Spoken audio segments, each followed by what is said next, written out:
Hi everyone again. I'm Dr. Barinder Singh and I'm president of the Canadian Medical Protective Association. Welcome to our 121st annual meeting.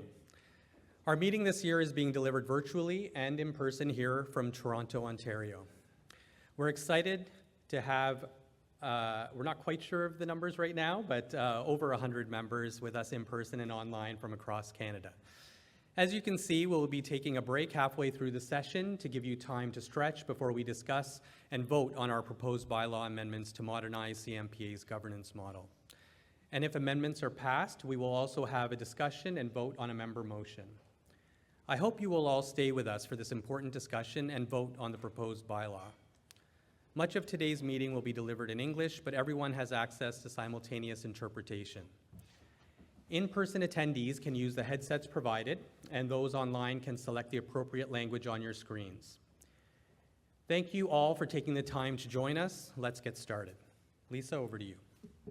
Thanks, Barinder, and thanks everyone for your patience as we were navigating these technical challenges. We seem to have resolved our online challenges, but we're monitoring it closely, so thank you again for bearing with us as we navigate the modern realities of hybrid meetings. So I'm Dr. Lisa Calder, I'm the CEO of the CMPA. Bienvenue à toutes et à tous. Je suis Dr. Lisa Calder, directrice générale de la CPM. Welcome everyone, I'm Dr. Lisa Calder, Chief Executive Officer of the CMPA. To begin our meeting, I would like to introduce Kawennanoron Cindy White. Kawennanoron Cindy White is a Nundaga Snipe clan from the Mohawk community of Akwesasne, currently living in Six Nations Grand River Territory. Cindy has been actively engaged in her personal healing and spiritual training since 1996. She attended the State University of New York at Plattsburgh, where she studied nursing and received a Bachelor of Science degree. Kawennanoron is a ceremonial leader and a traditional healer. She has traveled among First Nations and across the globe to bring the sacred fire. And in her role as the elder in residence at Women's College Hospital here in Toronto, Cindy provides guidance for program development and implementation of practices specific to Indigenous people. Kawennanoron Cindy White, it is an honor to have you with us today, and I will now turn the floor over to you to open our meeting.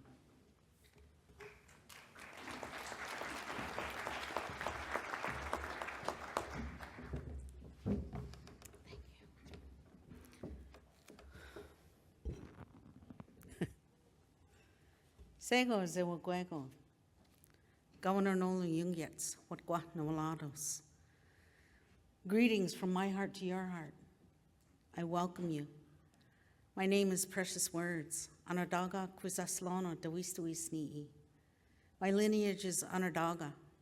I am a member of the Haudenosaunee Confederacy, a citizen of the Confederacy, and my clan is a family of the Snipe.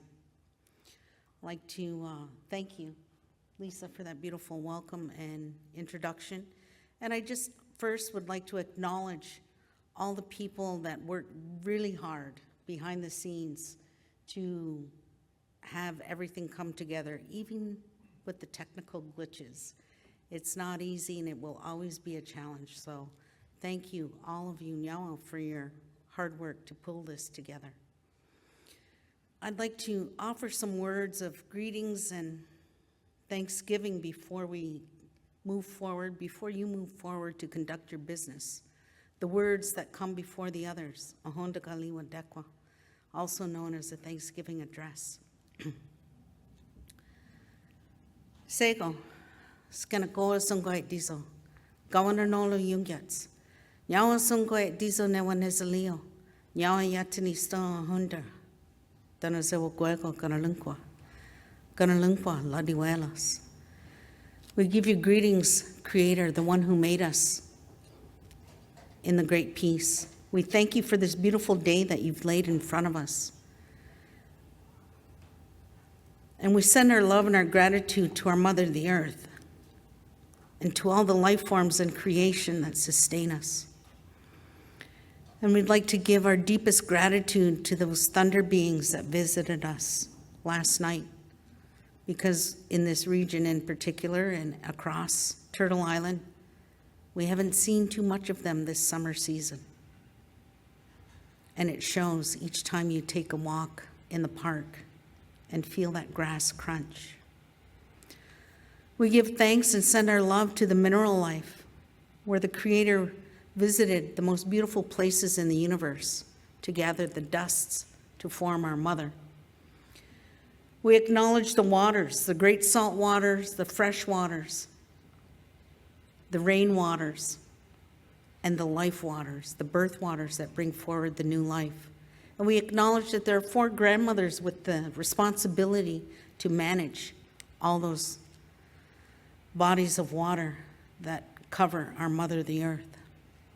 We acknowledge the plant life, and we keep them in our hearts because we're in the height of gathering all our vegetables and some of the fruits. It's peach season. All the vegetables are ripe now, and as we move toward harvest time. Those sustainers, the 3 sisters in this region, as it's known, have the responsibility, the corn, beans, and squash, to manage the plant life that would nurture us, and to the medicines. Those wild strawberries have been selected by the Creator to manage the medicines here on the earth. The many trees, the flowers, the grasses. We know they're struggling, so we keep them close to our heart. We acknowledge all the animal life, the crawling life, the swimming life, the flyers, the 4-leggeds. We send them our love and our deepest gratitude because they provide many things for us: sustenance, tools. Nothing goes to waste in some of them. They give unconditionally. Medicines, sustenance, clothing. They keep us warm, and more currently, they give us a lot of company with the pets that we keep at home. We acknowledge the 4 winds, of which we can really appreciate during these summer months, but you have to have the same appreciation that you do now in those cold months. And as we look to the heavens, of course, again, we acknowledge those thunder beings that descend from high in the heavens. And we look to the sun, that great warrior that rises each day to spread that medicine across creation, to burn away those things from yesterday that do not serve us, so that we can write a new chapter each day. And to our grandmother, the moon, who manages the life force that moves through all the female life and creation. She also watches over us during the nighttime hours to pray for us and to protect us. And as we continue to look to the heavens, we acknowledge that great constellation, the Milky Way, that forms a bridge from this world to the spirit world, the sky world, the Creator's land. On one side of that bridge travels those souls that have just left this place. And on the other side of that bridge is the new life coming to the earth. And that road is lined with those beautiful wild strawberries. They're part of our creation story as Haudenosaunee people, brought to us by that spirit being, Sky Woman. They come from the Creator's land. That's why we're so grateful, and you'll often see strawberries on our regalia to acknowledge that. And as we continue to look up, we acknowledge the stars that represent our ancestors. Those stars, those ancestors, actually walk in front of us for as much as we believe that they line up behind us to the original beings in your ancestral lineages that the Creator placed on this earthly plane. They walk in front to help us, to inform us of the challenges of life, to help us to navigate those challenges. Sometimes we can simply walk around. Sometimes we must push forward and just walk through those challenges with all the courage of the great ones. And so we give thanks to our ancestors, and we acknowledge that there are many faith traditions that hold the ancestors in the highest of esteem. And they're always there to call on them. They know what it is to carry the troubles that we have, the heavy heart, the confused mind. And they can inform our movement forward and clear a path for us. And there's a great council fire in the heavens where all the spirit helpers of the Creator sit, awaiting the Creator's instruction up to what their duties are for the next day. They receive those instructions and then they act. Those great ones. Some would see them as the angels. We call them the grandmothers and the grandfathers, the bear, the buffalo, the eagle. Why is it that we as a human family think that we're above divine guidance and direction? That we think that we are the source? There have been many great ones that have walked the earth to show us what it is to walk in humility, to know that there's only one supreme power and that power is infinite, to change any condition. And when we align with that supreme being, however you see that in your faith tradition, all things are possible. And I know that you have much business to tend to in these next 48 hours, roughly. And I would ask the Creator's forgiveness as we acknowledge the Creator in the last stretch here, that I know that I've left many pieces of the words of thanksgiving out, and for that I ask for forgiveness and to do better next time. And I would ask you, Creator, to hold time so that all the business can be conducted in a good way, to come together with one heart and one mind. And I would challenge all of you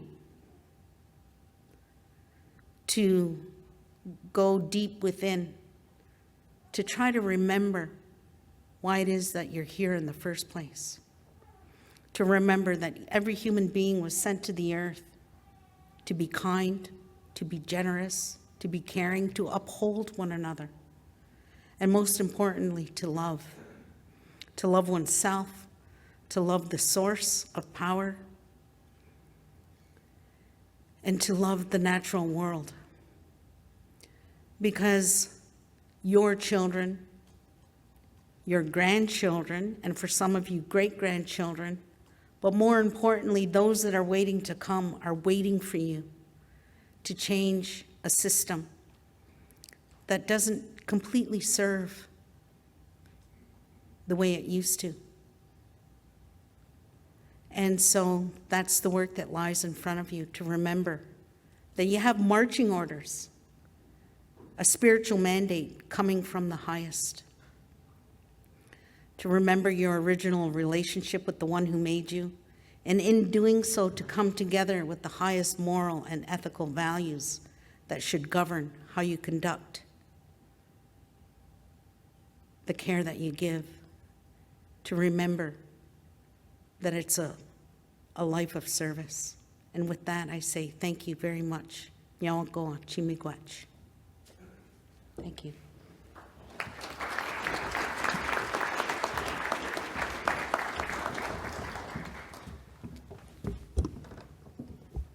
Thank you, Kawennanoron. For over 20 years, I've called Toronto my home. Toronto is also known as Takaranto, a Mohawk word that means the place in the water where the trees are standing. The land on which we gather today is part of the treaty lands and territory of the Mississaugas of the Credit.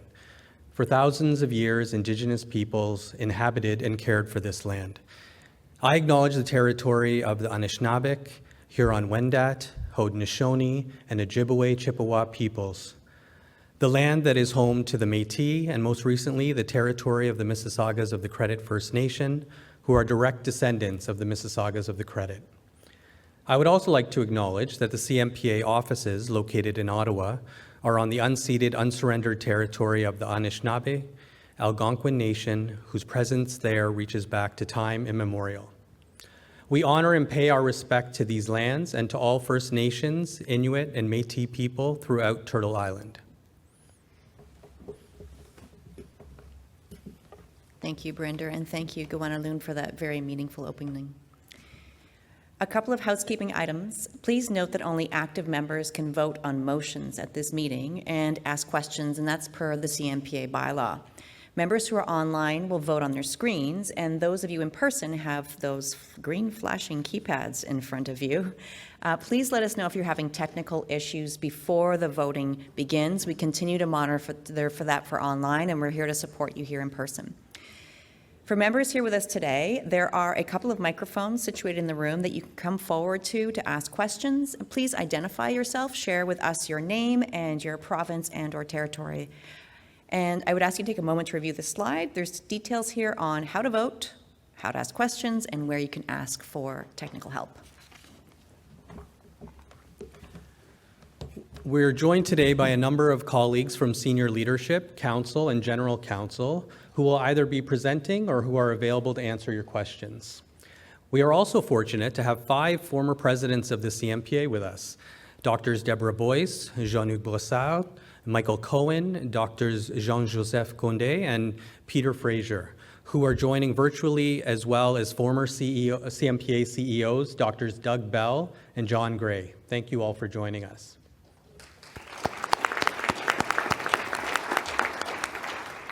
In advance of the voting today, we've identified 2 scrutineers, Drs. Alex Barron and Dr. Sally Jorgensen. If you wish to raise an objection to the scrutineers, please let us know now by using the Ask a Question button online or using one of the mics in the room. We'll pause briefly to allow any objections to be noted.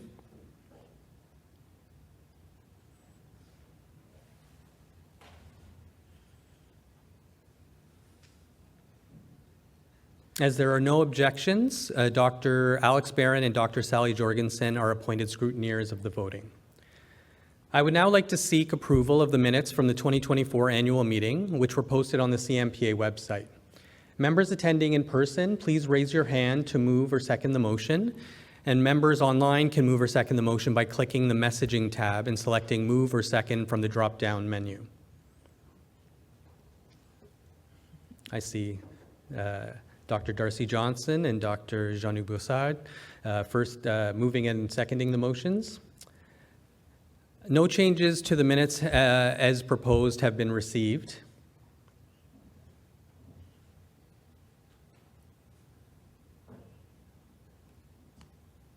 I would now ask members to vote to approve the minutes.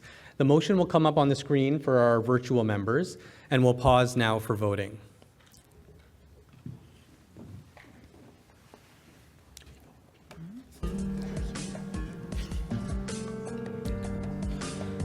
All right, thanks to all who voted. The minutes from the 2024 annual meeting are approved.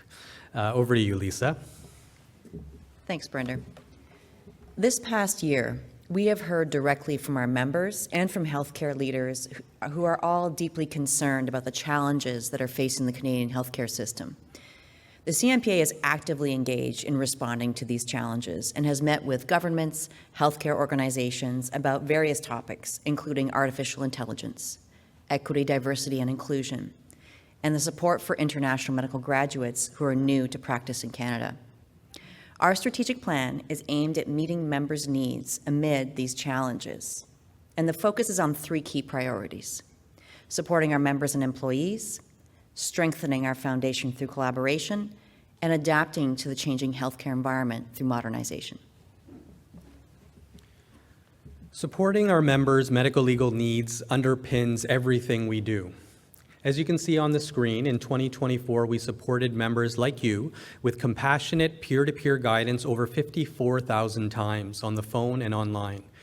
We were there to answer members' medico-legal questions and provide informed guidance, helping our members prevent patient harm and practice medicine safely.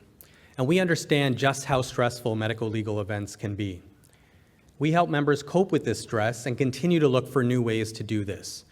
For example, this year we launched the Physician Wellbeing Index to our members, bringing it to Canadian physicians for the first time in French and in English.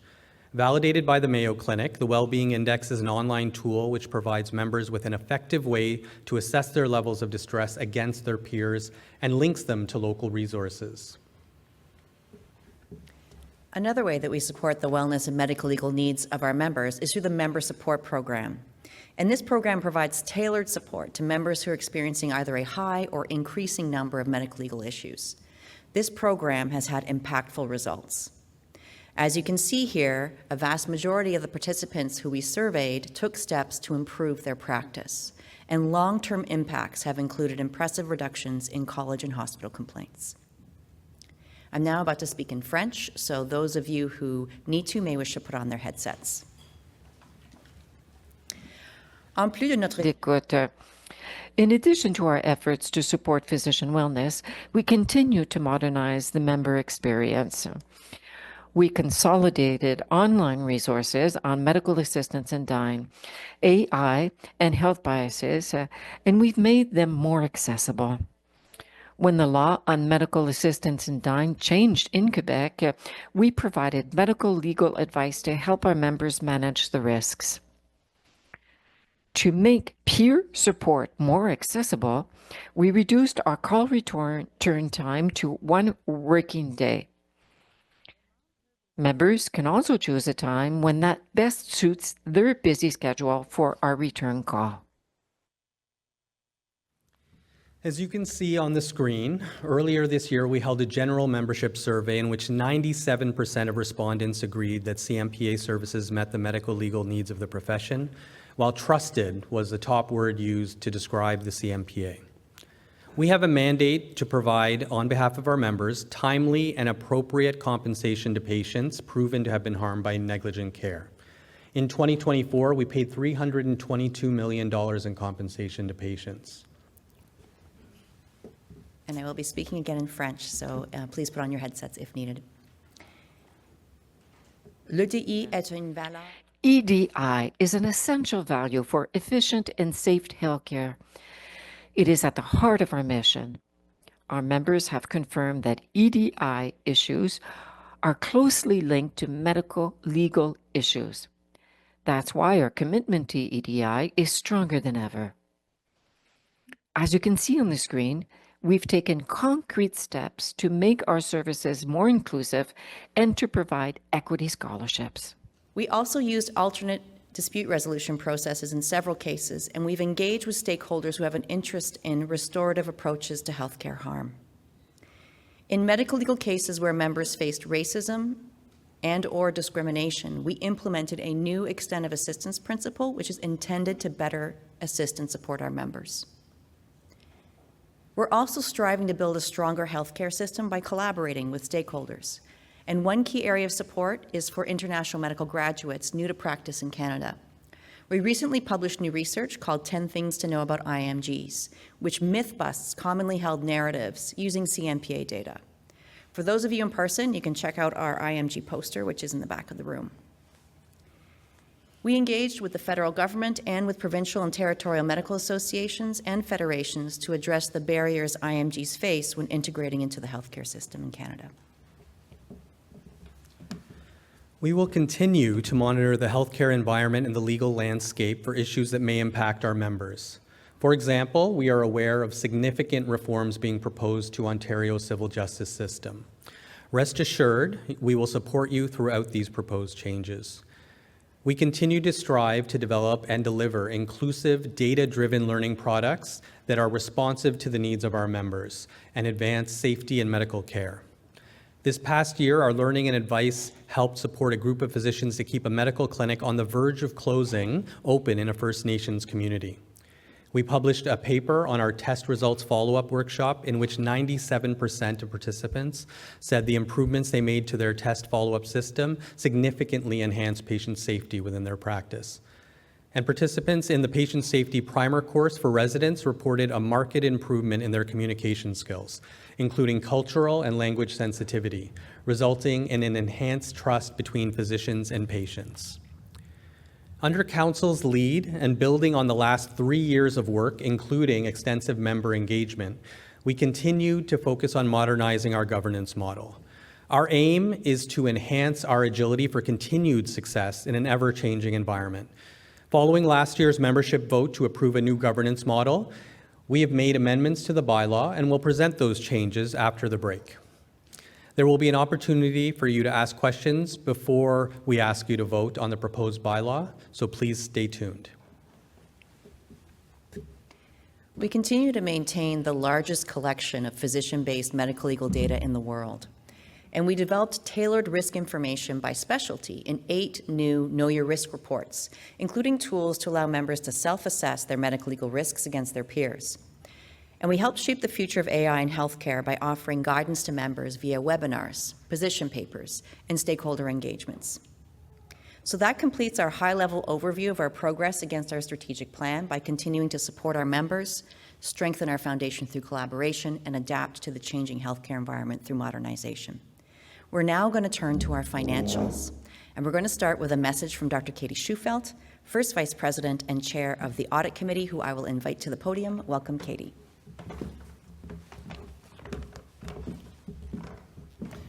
Thank you, Lisa, and good afternoon, everyone.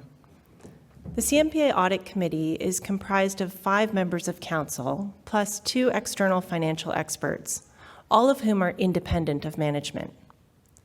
The committee meets quarterly to ensure its duties are discharged in an appropriate manner consistent with good governance and sound operational procedures.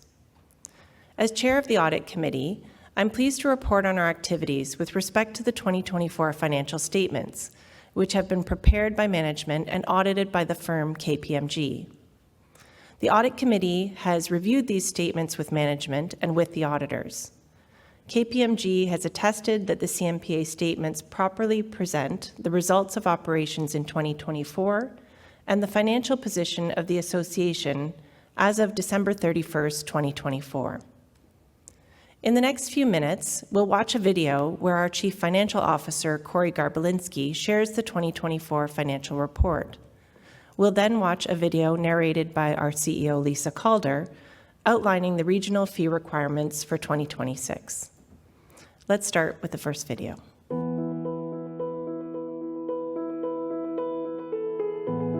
CMPA has a responsibility to maintain sufficient funds to support our more than 115,000 physician members and, on their behalf, compensate patients proven to have been harmed by negligent care today, tomorrow, and well into the future. Our unique financial model supports CMPA's long-term financial health. Today, we'll take a closer look at the financial model before I summarize CMPA's 2024 financial performance.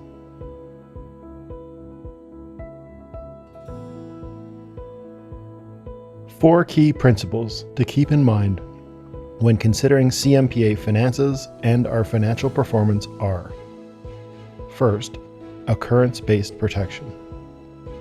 Physicians are eligible for CMPA assistance anytime in the future, even in retirement, as long as they were CMPA members when the care was provided.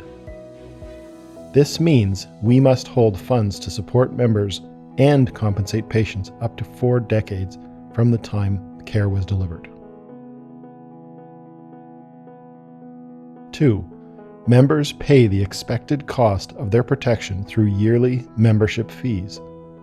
Each year, we collect the membership fees needed for the estimated cost of protection for all potential medico-legal occurrences taking place in that year. Keep in mind, these occurrences may take years, even decades, to become apparent.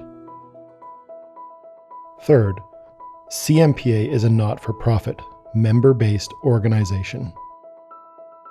As a not-for-profit, we do not seek to generate a profit. Our financial goal is to hold at least $1 of assets for every dollar of liability to appropriately compensate patients and support physicians.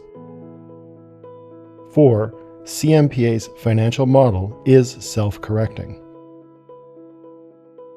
While we take great care in our financial estimations, our actual year-end results often differ from our estimates, creating either an excess or a deficit in our net assets. As a not-for-profit, we are not allowed to pay dividends to our members.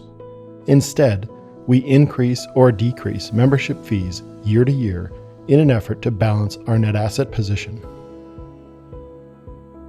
Our financial model has several interconnected components: our net asset position, membership fees, medico-legal costs, assets for future and outstanding claims, and our investment portfolio. Let's look at how they are connected. Our net asset position is the difference between the total assets of the association, primarily the investment portfolio, and the total estimated liabilities, primarily the amount needed for future and outstanding claims. Our net asset position is a key factor in determining membership fees in any given year. Membership fees are used to pay the medico-legal costs of supporting our more than 115,000 members and compensating patients on their behalf.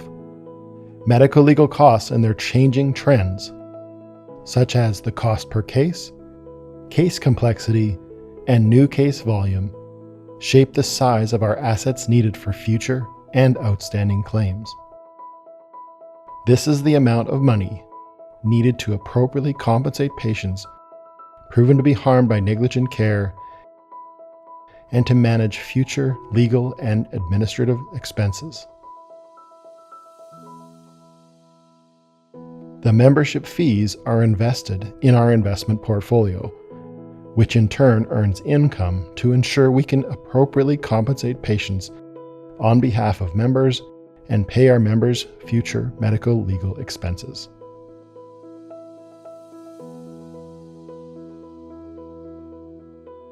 Now that we've seen a high-level view of our financial model, let's look more closely at our 2024 financial performance. As of December 31st, 2024, our net asset position was $1.1 billion, an increase of $163 million from 2023. This increase was mainly the result of strong investment returns, which we'll look more closely at a little later. For the last several years, we have been in a fortunate position to provide our members with varying levels of fee reductions. Between 2021 and 2024, we reduced fees by a total of $770 million, meaning $770 million fewer dollars out of our members' pockets. In 2024, fee reductions totaled $108 million, which were more modest than the reductions in the previous 2 years. To understand why the fee reductions were smaller in 2024, we need to look back to 2022, which saw lower than expected market performance and a steady increase in medico-legal costs in almost all regions.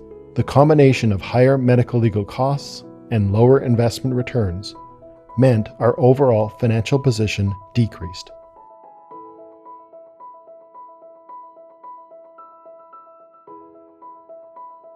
Membership fees help pay medico-legal costs, which include compensation to patients proven harmed as a result of negligent care, legal and expert fees, safe medical care learning programs, and the cost to run the association. Compensation to patients is the association's single largest expense. In 2024, on behalf of our members, we paid nearly $322 million in compensation to patients, an all-time high. While the total compensation amount varies from year to year, the CMPA has paid a total of $2.5 billion in patient compensation over the past 10 years, or an average of $249 million per year. The legal costs over this same 10-year period were $1.9 billion.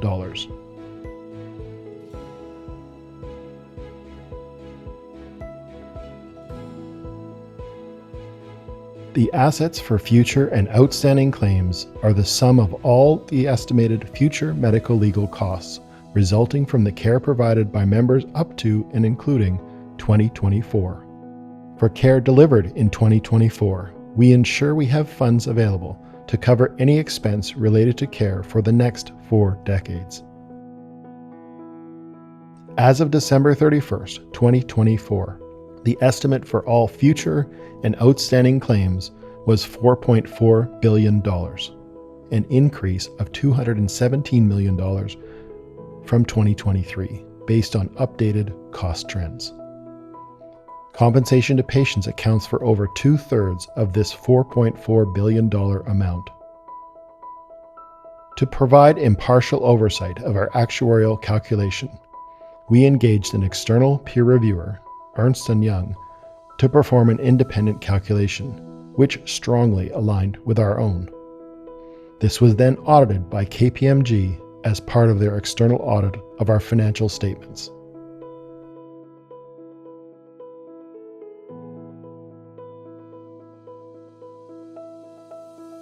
We target our investment portfolio to match or exceed a 6% investment return over the long term. However, over the past 10 years, we have achieved exceptional returns on our investments, earning a 7.3% compound annual return.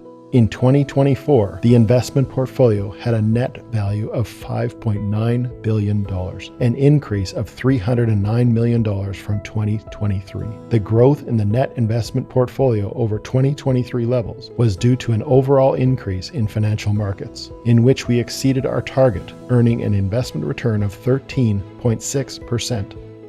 Our positive financial position will help us to weather the financial markets and fluctuating medico-legal case volumes and costs. We continue to invest responsibly to maintain an appropriate financial position that ensures timely and appropriate compensation to patients on behalf of our members, protection and support to physicians, and safe medical care learning and research to support patient safety in Canada. As I conclude my financial update, I'd like to summarize 3 key takeaways.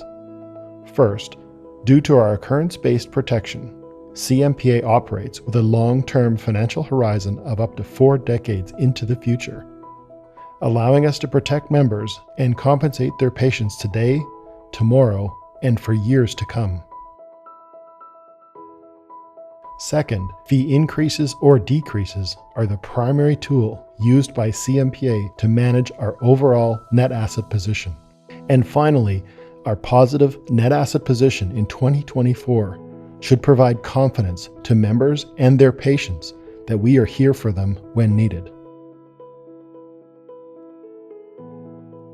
Thank you.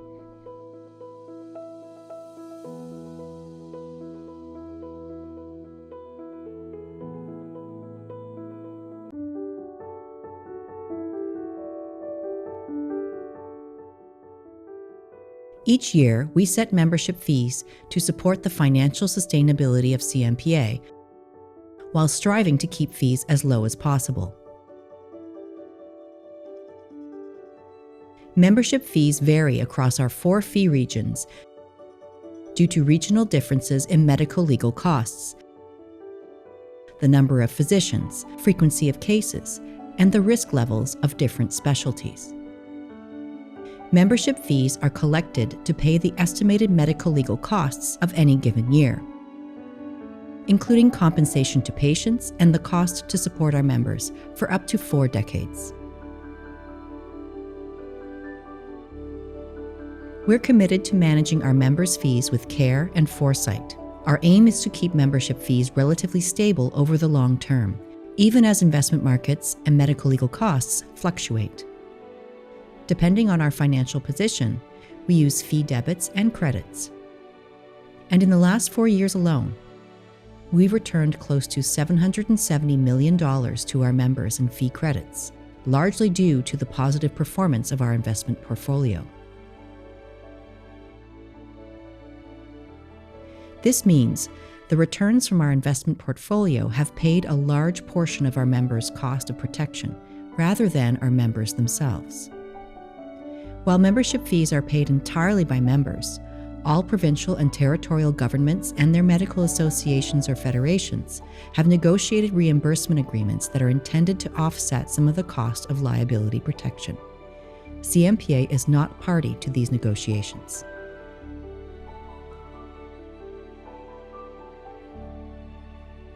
In 2024, our investments performed better than expected, which is a positive story for both our financial position and 2026 membership fees. Overall, the 2026 average membership fees, which I'm about to show you, are similar to those in 2025, with small changes in some fee regions due to increasing medico-legal costs. As mentioned, CMPA has 4 unique fee regions due to the regional cost differences across the country, allowing for an equitable allocation of costs. The 4 regions are British Columbia and Alberta, Ontario, Québec, and Saskatchewan, Manitoba, Atlantic provinces, and the territories. Each region is independent, and there is no subsidization between the regions. For example, if one region is in a positive or negative financial position, this does not impact the other regions. The amount to be collected in each region is called the total cost per region. The average fee per member is the total cost per region divided by the number of members in that region. It is an average used for illustrative purposes and not an actual membership fee. When determining membership fees, we first calculate the total cost for the region and use this as the foundation to determine regional fees based on specialty or type of work. I will now share the 2026 average fee requirements, starting with British Columbia and Alberta. The medical legal costs in this region are trending upwards, meaning the total regional fee requirement is increasing by $12 million to $167 million. Therefore, the average fee requirement per member will increase slightly by 5% in 2026, or about $250 per member on average. Part of this fee increase can be attributed to increases in medical legal costs over the past 5 years that were slightly higher than we predicted.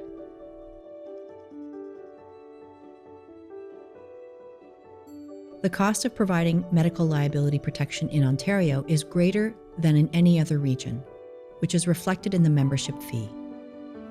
Due to a strong financial position in Ontario, the total regional fee requirement in 2026 will decrease by $28 million to $308 million.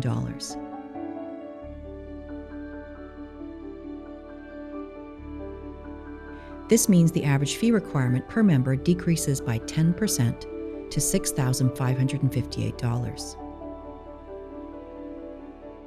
Turning now to the Quebec fee region, which is in a strong financial position. In 2026, members in Quebec will see no increase in their fees. The total regional fee requirement remains at $10 million, and the average fee requirement per member remains the same at $448.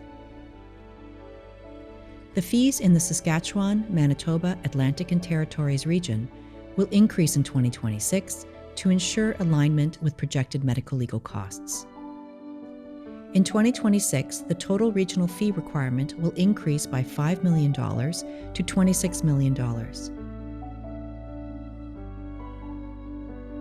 This means the average fee requirement per member will increase by 20% to $1,704, or an average increase of $284 per member. When compared to the fee requirements in 2021 and 2022, they are still considerably lower.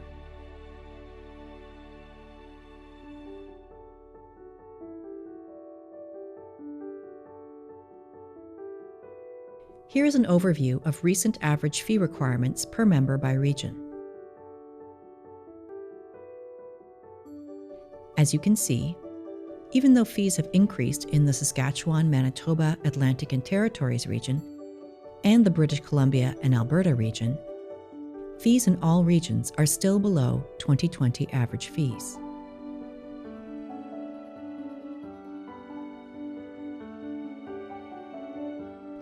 Having shared the average fees per member, here's an example of actual membership fees for family physicians in Type of Work Code 35.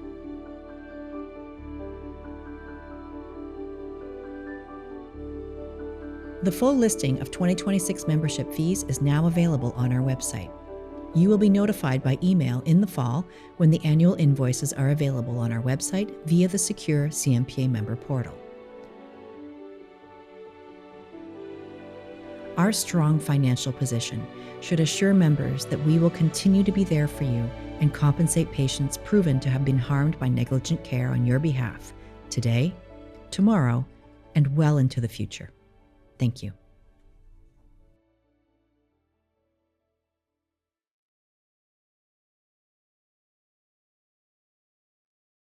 So I am now pleased to share with you the 2025 council election results. As you can see, we are pleased to welcome a number of new and returning councillors from across Canada, all who are with us here in person today. Welcome.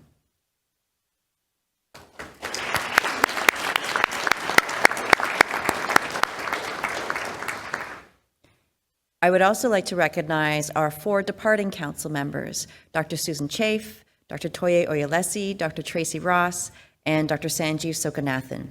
I want to sincerely thank you for your commitment to the association and to its members during your tenure as CMPA councillors.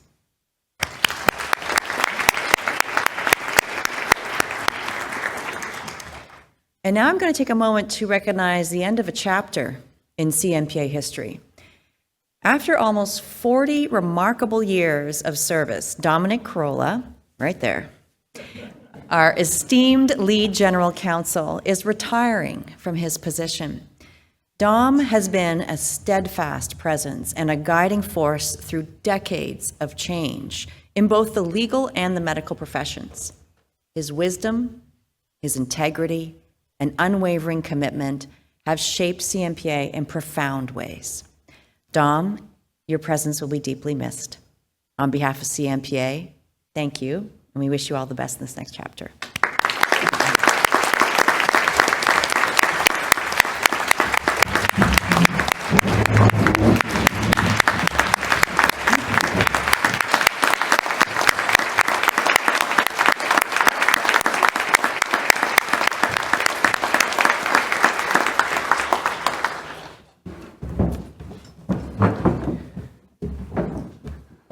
I would now like to open the floor to questions.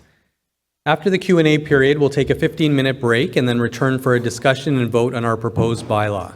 And if the proposed bylaw is passed, we will also have a discussion and vote on a related member motion that is advisory. You will have a chance to ask questions about our proposed bylaw and the advisory member motion at that time. Please stay with us for that. If you have a question in person today about what we have discussed so far, please proceed to a microphone in the room and identify yourself by name and province or territory. If you're joining us online, click the messaging tab and select Ask a Question. I've asked Dr. Todd Watkins and Dr. Pamela Eisner-Parsh to assist me in managing the questions from the floor and online.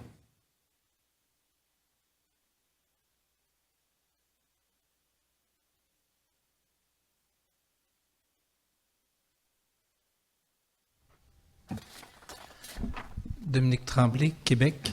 Je suis aussi le président de l'Association des... Dominique Tremblay from Quebec. I'm equally president of the Association of Gynecologists in Quebec.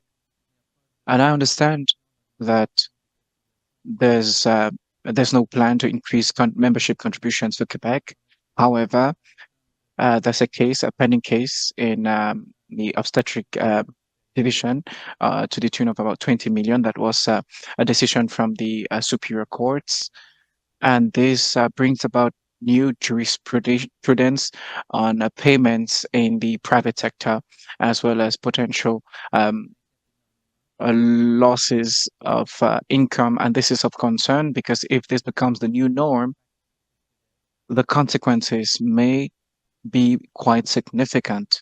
So what are the calculations and the forecast of CMPA on the impact on contributions both in Quebec, not just in Quebec, because this could become a precedent-setting decision for the rest of Canada and even across America? I don't know. That's my first point. I don't know if you want to address this first. Thank you for your questions. I'll address your questions in English to allow all those here present to be able to understand.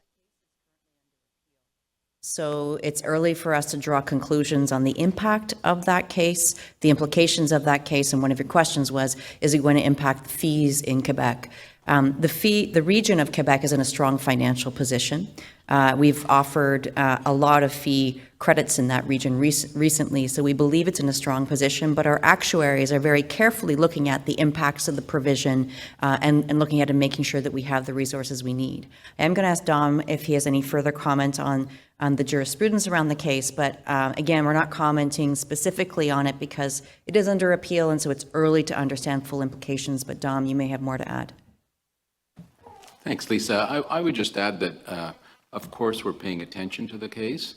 It was an unusual one in Quebec, and as Lisa said, it is under appeal. So it's premature to talk about its impact outside of Quebec, to say nothing of inside Quebec. But it's carefully being monitored and has been leading up to the decision and since.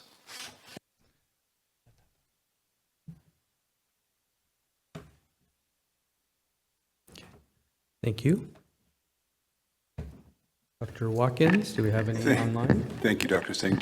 We have no questions coming in online just yet, but maybe while we're waiting, we could pose the question related to civil justice reform in Ontario.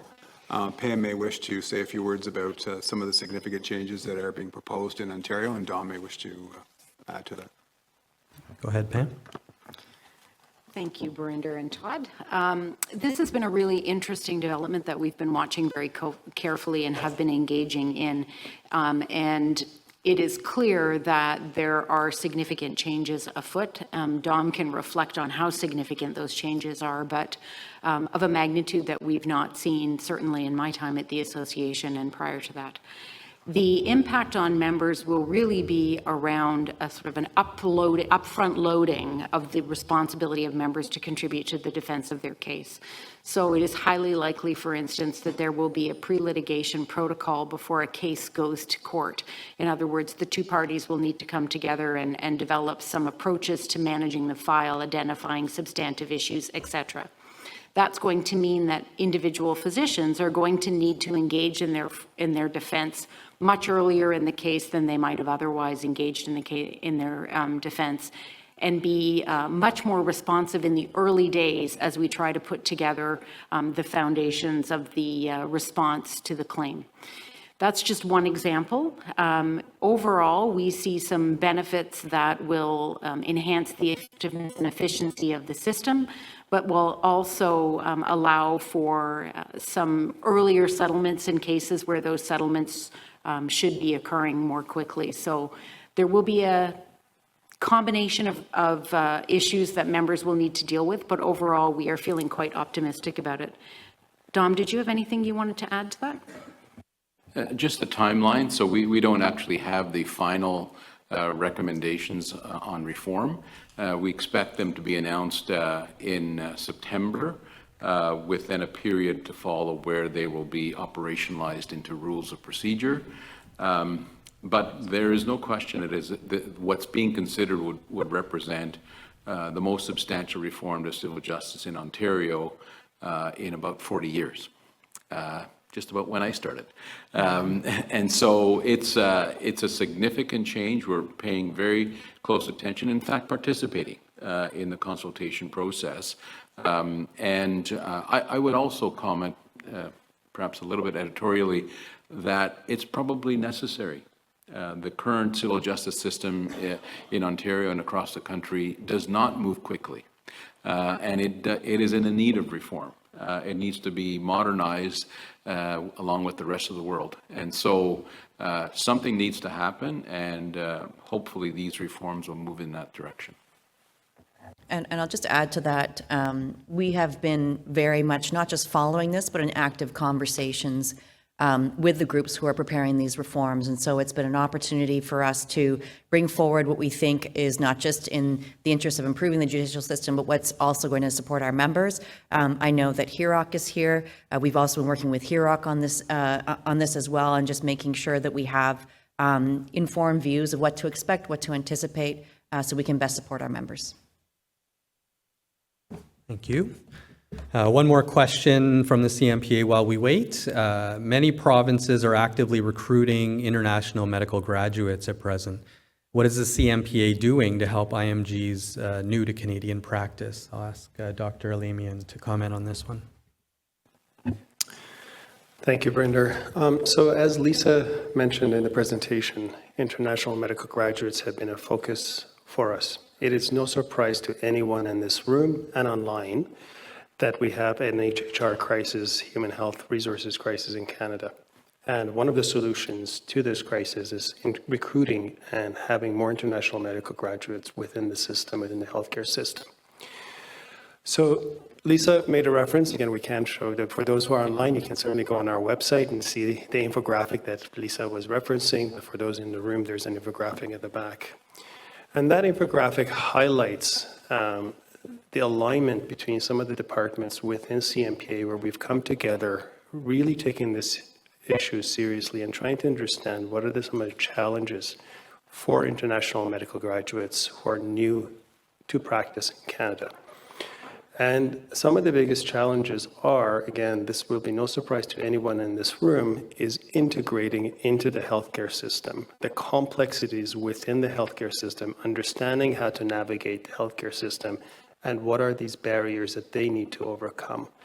So we have put in several resources through our different support systems, through our different departments, through our physician support wellness department, through our learning, through our research, through our EDI office, looking at these barriers, looking at how to best support members.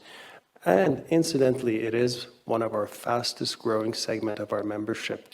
So really important, and we'll continue to be putting efforts in this area to support members who are new to practice, coming from an international jurisdiction and new to practice in Canada. Thank you, Armand. We do have, before we head to break, we do have one question online. We do, Brinder. It's just a follow-up from our friend, Dr. Atul Kapoor. He's back to the Ontario civil justice reform, wondering if these reforms, if we anticipate any changes to our legal expenses as a result of these reforms. I think it's early to say at this point. We don't know actually how the rules will be implemented in practice, and we're, again, heavily involved in monitoring this and making sure that we're going to be acting appropriately for our members and providing the best support we can. But from a cost standpoint, it's very difficult to know whether costs will go up, how much they will go up, or if they'll go down even. You know, the idea behind many of these changes is to actually lower costs throughout the system for civil legal cases. So we're monitoring and we'll keep you apprised, but at this point we can't really comment much beyond that. Dr. Cohen. So we'll let Dr. Cohen have the last question at the mic. Sure. Thank you. Mike Cohen, general practice in Newfoundland, past president. First of all, kudos to the investment committee. I don't know if anybody said that, but I want to make sure they know that they heard it from me for what they did. Corey, there's no risk to our not-for-profit statuses with that nice number we saw earlier?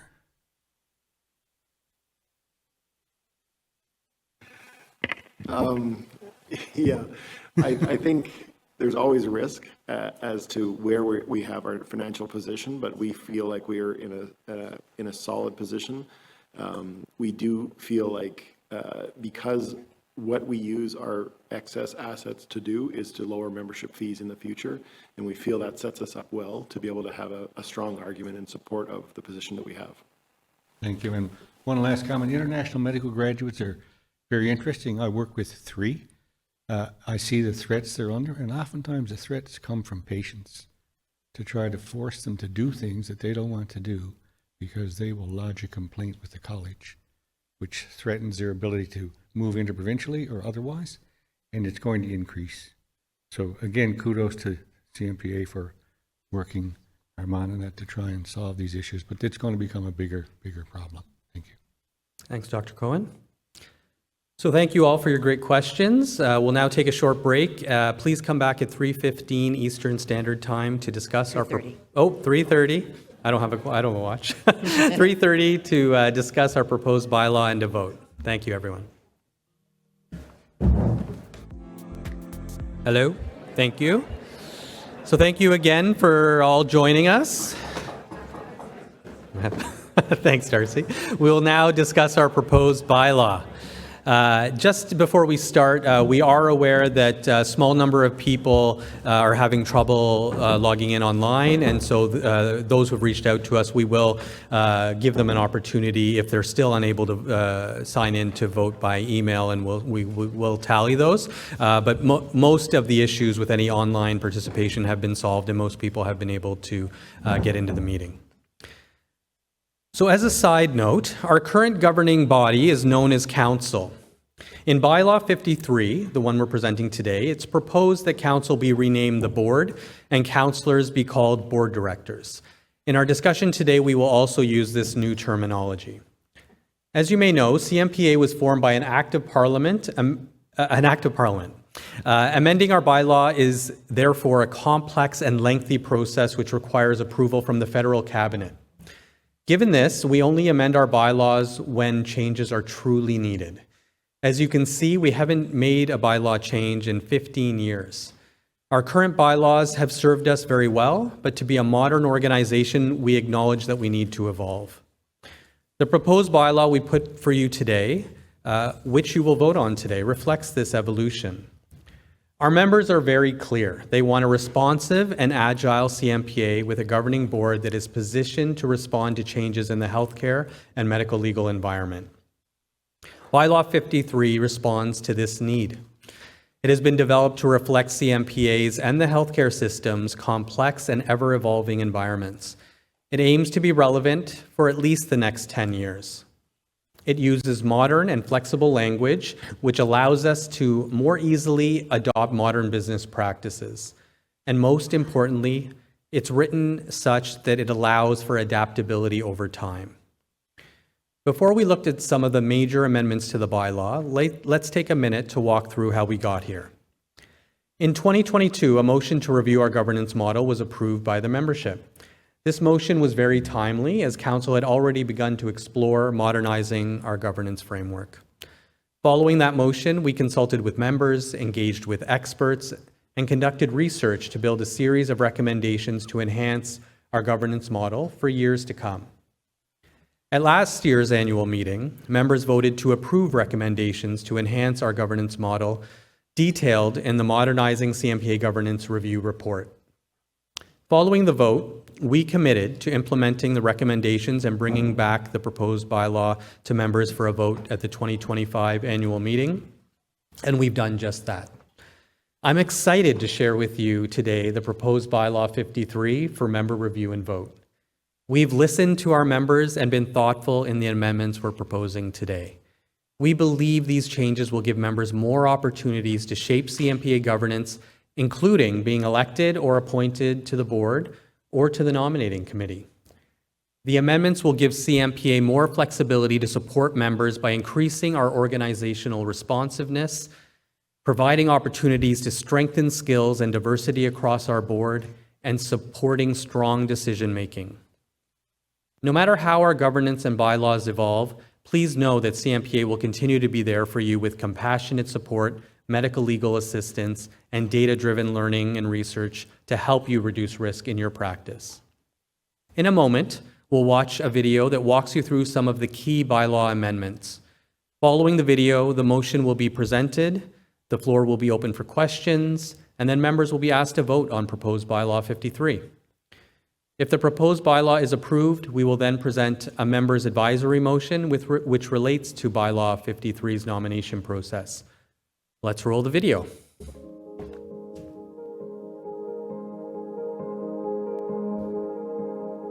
In 2024, members approved a number of recommendations to modernize CMPA governance and strengthen our ability to be agile and responsive. These approved recommendations were to progressively decrease the board size to 15 to 25 directors, to streamline board nominations to a single process and maintain geographical representation on the board, to provide the board with the ability to appoint up to 4 directors when needed and create 12-year term limits for board directors, and to maintain an appropriate mix of family physicians, specialists, and other physicians.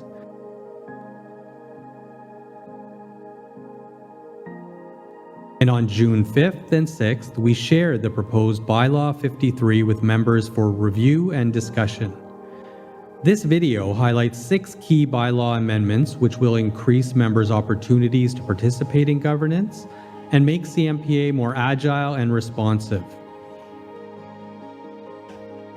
These 6 amendments are to maintain elected geographical representation on the board, to elect national positions to the board, to appoint up to 4 physician members at large to the board when needed, to foster renewal with 12-year term limits, to maintain a balance of specialties on the board, and to streamline board nominations to a single process.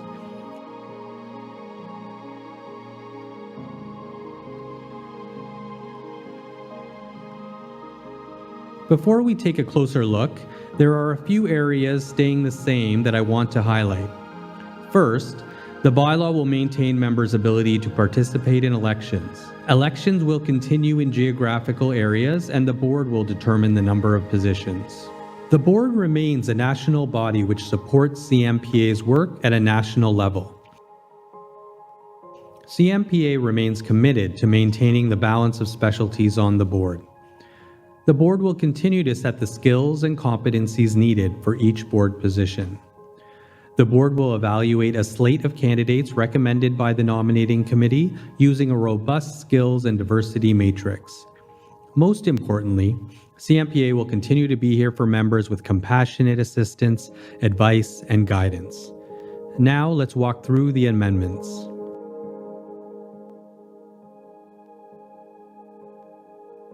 The First Amendment looks at how we will maintain geographical representation on a smaller board while supporting members' access to the board.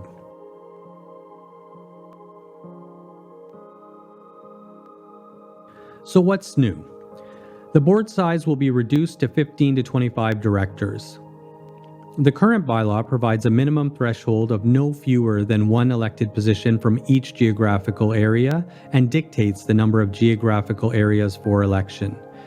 With a smaller board, the bylaw will state that each geographical area must have one or more elected board positions. Also, the board will determine the number of geographical areas to meet the needs of the association. The board can and will specify when more than one position is needed for an area.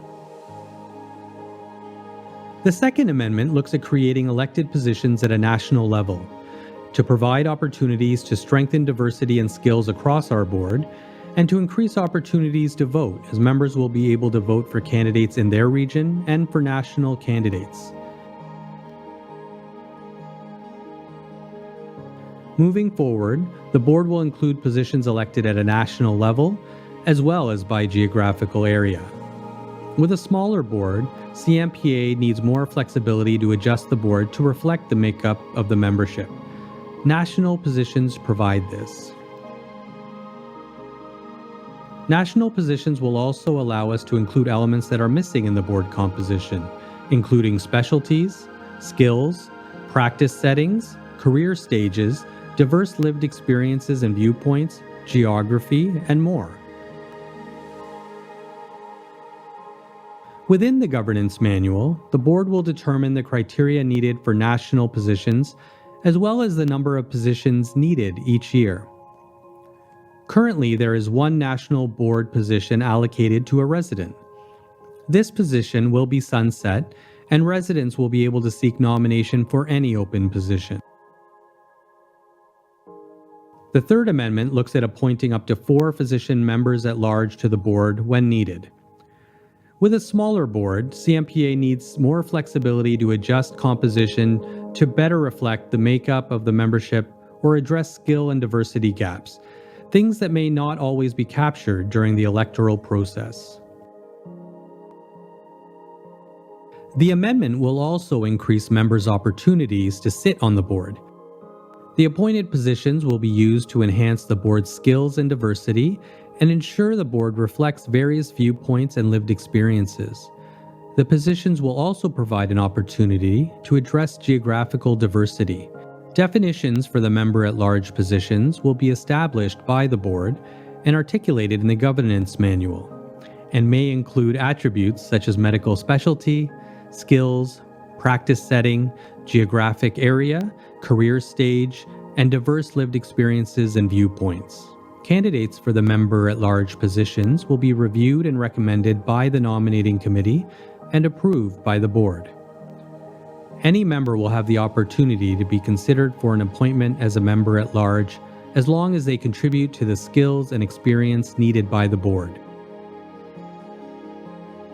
The Fourth Amendment looks at how we will introduce term limits to foster greater board renewal and support stability and maintaining knowledge within our senior governors. Currently, board members do not have term limits. With the proposed bylaw, all directors will have 12-year term limits promoting board renewal. To maintain stability, support expert leadership, and sustain knowledge, the president's and vice president's time in office as senior governors will not count towards their term limits.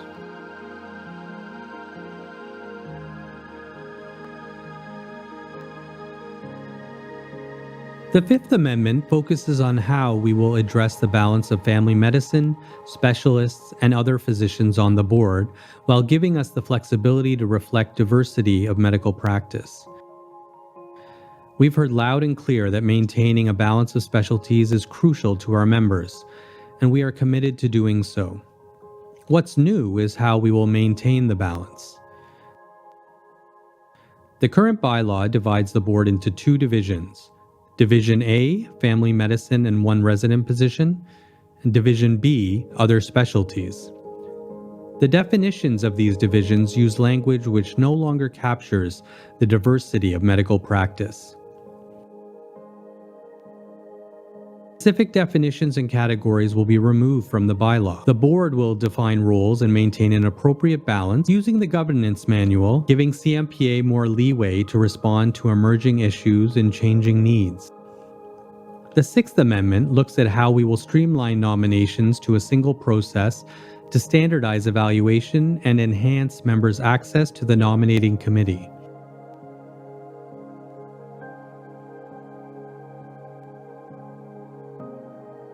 The current bylaw dictates a two-stream nomination process through the nominating committee and through the membership with 10 signatures. Members have told us this is confusing.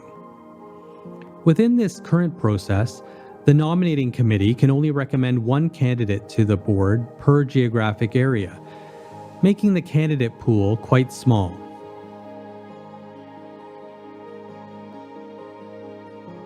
With the proposed bylaw, there will be one nomination stream. All candidates for open positions, for example, national positions or geographical area positions, will be reviewed by the nominating committee and recommended to the board, ensuring equal evaluation for all candidates using a skills and diversity matrix. When selecting candidates, the committee may recommend more than one candidate for each position, increasing the slate. Any interested members can seek nomination and election as long as they contribute to the skills and experiences sought by the board.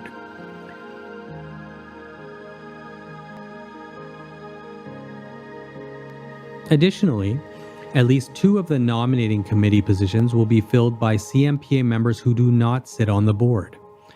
The selection process for these will be determined if Bylaw 53 is approved. This will support an increase in diverse viewpoints on the nominating committee and help to mitigate bias when considering candidates who may have differing viewpoints from those of the current board directors. The skills and experiences needed for open positions will be determined by the board and will be clearly communicated to all members seeking nomination, supporting transparency. In addition to the 2 CMPA members, the nominating committee will be composed of 6 to 10 members, including the president. At least half of the committee must be board directors. All 6 of the major amendments we've just covered incorporate members' approved governance model recommendations from 2024. The proposed Bylaw 53 will give members more opportunities to shape governance and help make CMPA more agile and responsive.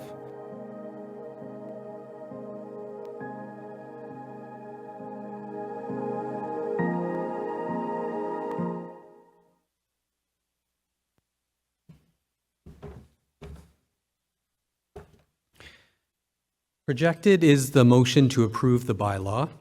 In the interest of time, I would ask that all speakers, including the mover, restrict their comments to 2 minutes.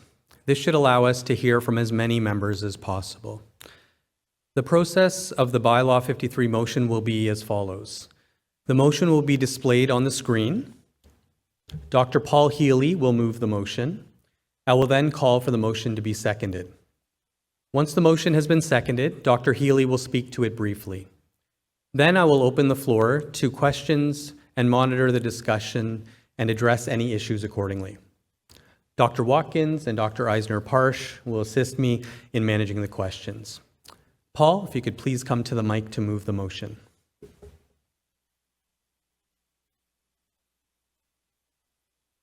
I would like to move the motion that is displayed on the screen and has been present on the CMPA website. Do I have a seconder for this motion? I'll take Dr. Clover Haymans in the room. Thank you.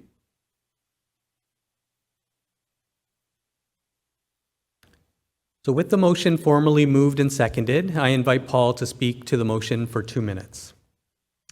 Thank you, Barinder. So my name is Dr. Paul Healy. I'm an emergency physician from Oakville, Ontario, and I'm a CMPA board member. I would like to speak in favor of the motion. And I think a lot of times physicians with the organizations that represent them, sometimes they can seem like a black box where decisions are made and we don't always understand how that process works. And we wonder how decisions made on our behalf, are they in our best interests? And I just want to share my experience as a CMPA board member over the last 4 years, that the point we're at right now has been reached with a lot of discussion, with debate, and then compromise by people who disagree over all of these issues that we're facing today. Anytime you have a document like this, there will always be things that make you unhappy. And I think that's the mark of a good document, because something that everyone agrees with, there's probably a problem with it. So this represents a lot of debate and a really detailed process to get here. Sometimes with our organizations too, we always wonder about what's going on behind the scenes with these black boxes. And I want to reassure you that in the last 4 years, I have only seen professionalism from the management, from the board, from our senior governors, and that there is a will to make sure that members are taken care of, and that how we set up our governance and the bylaws are how we're going to do that. And so I've seen a real commitment to members, and I think that this is something that will be good for the organization and that will move it forward. So I would put it back to you, Barinder, and I hope that everyone will take advantage of asking questions about any areas they have concern about, because you have an incredible amount of expertise here who have probably already looked at those questions you're worried about and debated them extensively. Thank you, Paul. I'll now open the floor to questions and discussion. I would ask that your questions focus on the specifics of the proposed bylaw. If this motion passes, we will then have a discussion on the member motion, at which time you will have an opportunity to ask questions specific to it. Please ask your questions online by clicking the messaging tab and select Ask a Question, or by using a microphone in the room. I'll start with Dr. Rinaldi. Fred Rinaldi, family physician, Alberta. I would like to speak against this motion. I'd first like to thank CMPA counselors, staff, and advisors for the enormous amount of work that went into this. I am currently not a counselor. If and when I become a counselor, I will 100% respect the vote of the membership today. My concern is regarding the single stream nomination process to becoming a counselor.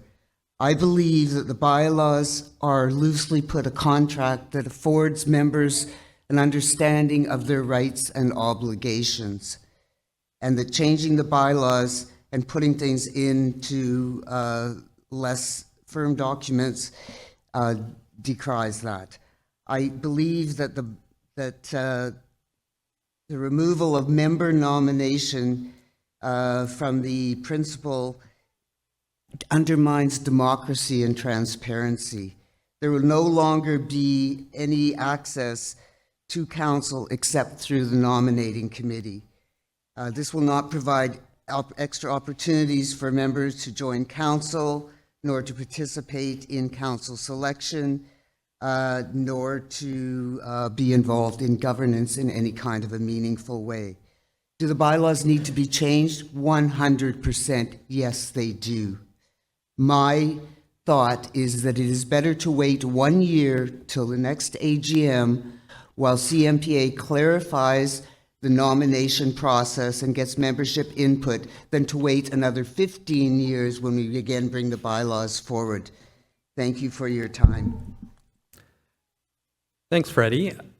You know, this is probably the most discussed and debated topic that we faced through this process. And, you know, it's a very valid concern, and I think it's something that's difficult to see change in such a drastic way to the way we've done things.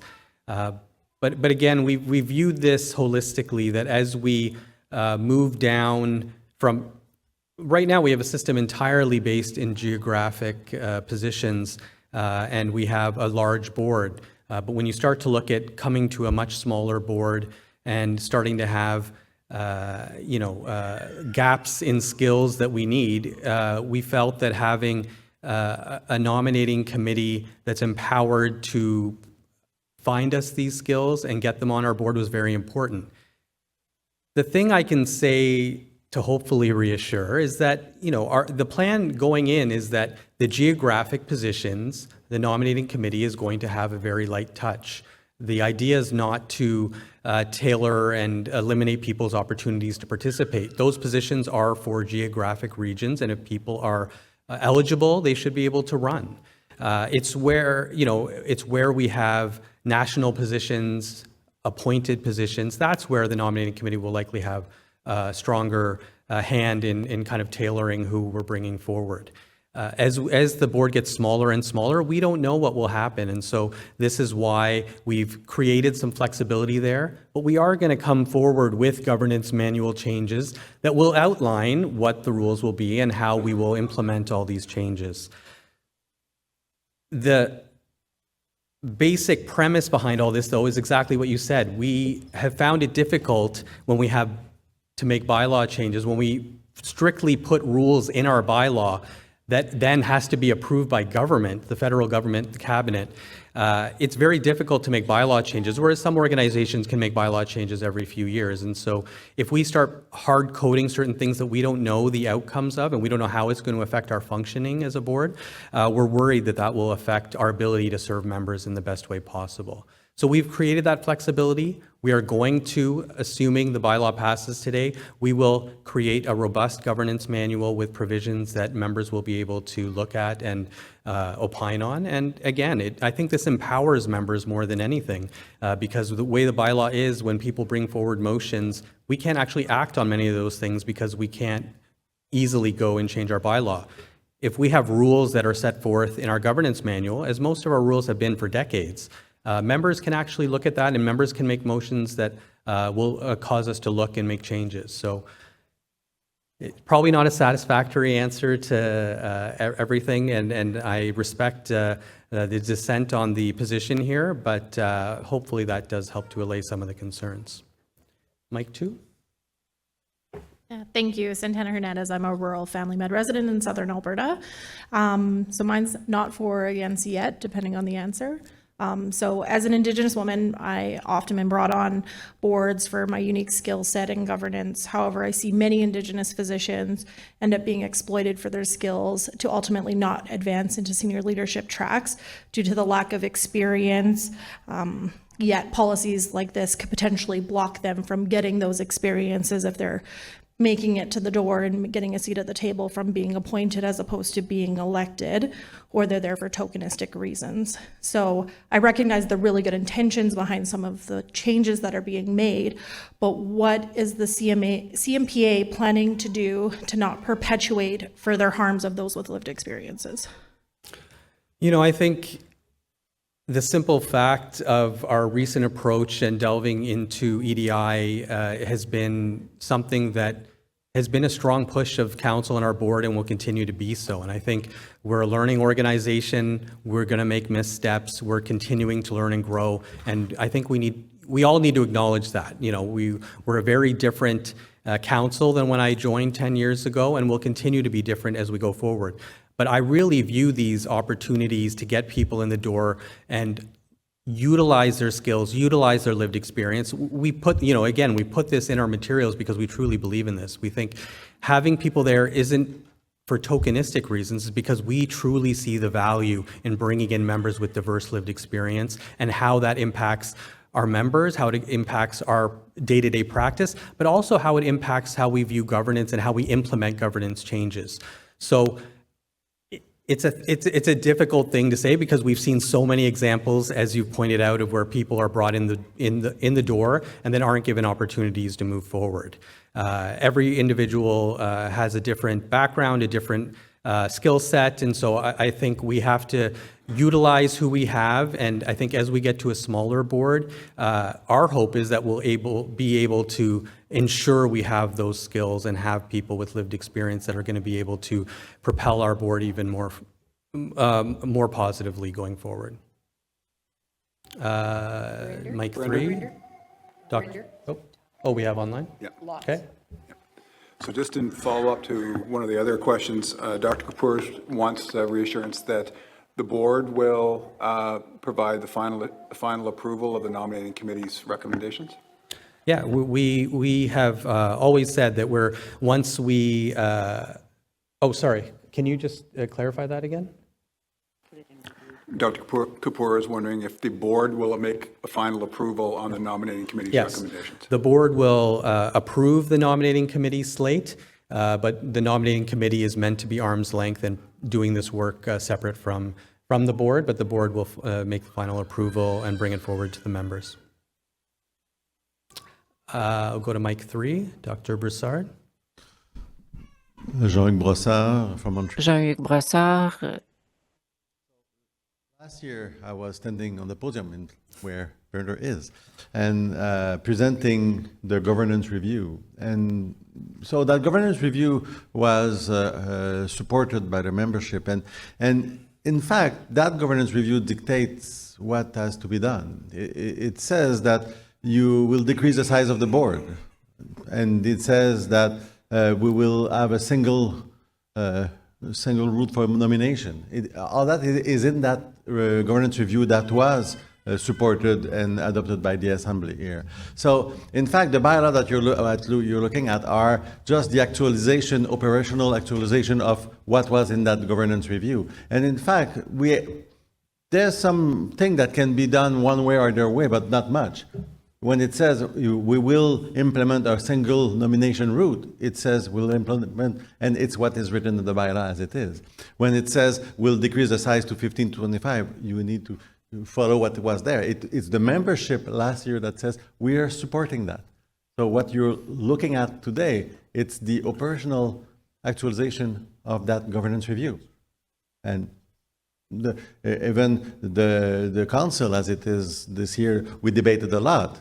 I was just an observer, but I observed those debates, and they were there. But at the same time, we need to follow what the membership said that we need to do, and we know our plan, our order were given last year by the AGM. Thanks.